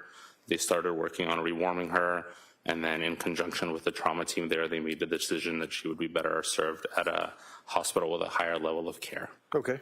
And can you tell us what the injuries were that she presented herself with to the South Shore Hospital? So there were multiple injuries. She had lacerations to bilateral wrists. When you say lateral, what does that mean? Bilateral, both sides. So she had a laceration both to her left wrist and to her right wrist, and then multiple superficial lacerations as well. And then she also had multiple superficial lacerations to both sides of her neck, the front of her neck, and 2 deeper lacerations to the sides of her neck. So when you say superficial lacerations and then deeper lacerations, do you recall what's the standard? What do you look for in something like that? So it's tough. Everybody will describe them a little bit differently. In her case, I would describe multiple superficial lacerations, which would typically mean kind of scrapes on the surface of the skin, nothing that actually gets through the full thickness of the skin. And then she also had full thickness lacerations, meaning that she made it all the way through the skin into the subcutaneous tissue, the fatty tissue. And then you would need to describe it further if any additional structures were injured, which in her case they were not. Now, in your experience for a number of years in the emergency room, have you had occasion to treat people that have tried to commit suicide or successfully committed suicide by cutting their throat? Multiple times. Multiple times. And can you tell us, in your opinion, to a reasonable degree of medical certainty, sir, as to whether or not this injury or these injuries that you observed were consistent with what you've seen in other suicide attempts? Sustained. Well, can you tell us, did that look like an effort to pretend or fake a suicide? Sustained. Well, when you looked at the injuries, did you make a determination that they appeared to have some impact on the human body of Ms. Clancy? Yes. What was that? They were consistent with self-injurious behavior. The intent, I can't gauge, but Anything further? Okay. Next question. Yep, thank you. How about the wrist? What did you observe about the wrist injuries, sir? so she had 2 full-thickness lacerations, one on the left and one on the right. What does that mean? Means that she made it all the way through the epidermis and the dermis, which is what makes up the skin in the wrist, and into the fatty tissue, which is the next layer. Okay. Are you familiar in your experience, sir, with hesitation wounds in a suicide attempt? Yes, to some extent. What does that mean? Means typically that they're more kind of subtle, weaker attempts to hurt yourself, not necessarily anything that's going to be deep to the structures of the skin, but more just scrapes along the surface. Okay, and you noticed some of those on the neck area as well, is that correct? There were multiple of those on both the neck and the wrists. As it relates to the injuries to the wrists, did you observe any vascular structures or penetration of the cervical, the fascia? There was not. Okay. What other injuries did you recall from reviewing the medical records? So she also had multiple fractures in her cervical spine, which are the vertebrae that make up her neck, including what's called a burst fracture of C1, and then other fractures of C4. She also had fractures of multiple levels of the thoracic spine. I believe she had multiple transverse process fractures on both the right and left. What does that mean, transverse fractures? Transverse processes are lateral projections, basically projections that go sideways off of the bone that allow the ribs to articulate, connect with the spine, and they also allow muscles to connect, and they help support the basically overall ring structure of the spinal canal. And was she then transported by med flight or life flight to a Boston hospital? She was. What does that tell you as an emergency surgeon when someone's transported by med flight or life flight? Typically means that her injuries are felt to be severe enough that she needs immediate intervention and further treatment, that the hospital that is basically necessitating the transport is saying that they cannot provide at their facility. She was then transported to what hospital? Brigham and Women's Hospital in Boston. She was admitted to what unit? Surgical ICU. And you had a chance to review all those medical records as well? I did. Did she suffer a particular event that night that you recall from looking at the records? She did shortly after arriving in the surgical ICU. It sounds like they were moving her, and when they moved her, they noticed that her blood pressure dropped, her pulse became faint, and subsequently she actually suffered a complete cardiac arrest and required 2 rounds of cardiopulmonary resuscitation with compressions and medications before she was able to be revived. And she also, to your knowledge, had suffered significant hemorrhage and had to have a fairly massive blood transfusion? Yes, they placed chest tubes, which are basically plastic tubes that go into the chest cavity on both sides, and had about 300 cc's of blood come out from each side, and there was also noted to be significant hemorrhage around the spine and into the mediastinum, which is the portion of the chest that houses a lot of the organs like your esophagus, your trachea, blood vessels, that kind of thing. Now, if there's a fracture or a serious fracture to, I believe it's C1, does that interfere possibly with a person's ability to breathe? It does. And how does that work? So if you have a fracture that affects the spinal cord above a certain level, typically above the 3rd cervical vertebrae, it basically removes your ability to initiate breathing on your own. Your 3rd, 4th, and 5th cervical vertebrae, the nerves that lead from there, are the ones that are responsible for telling your diaphragm to go up and down and help you breathe. And so if you lose the ability to send that signal down to your diaphragm, you lose the ability to breathe.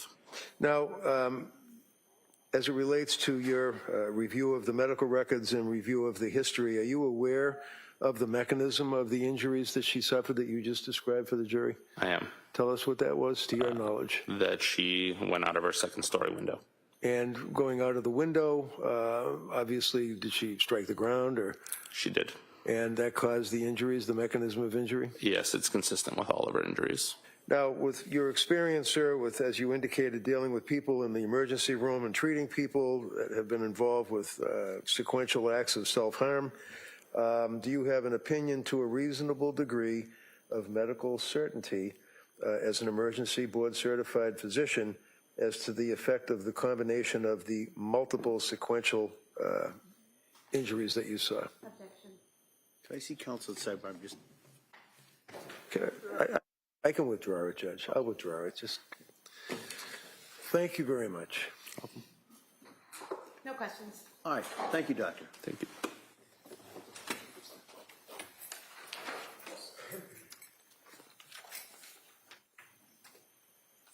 All right.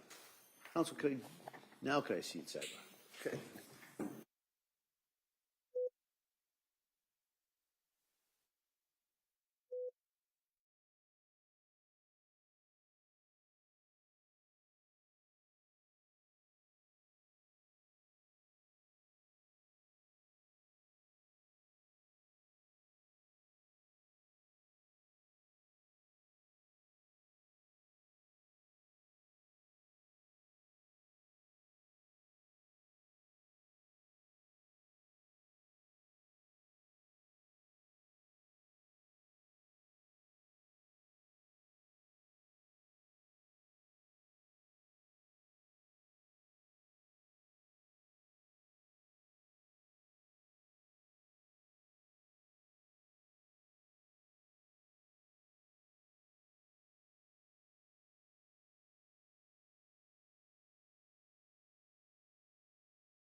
All right.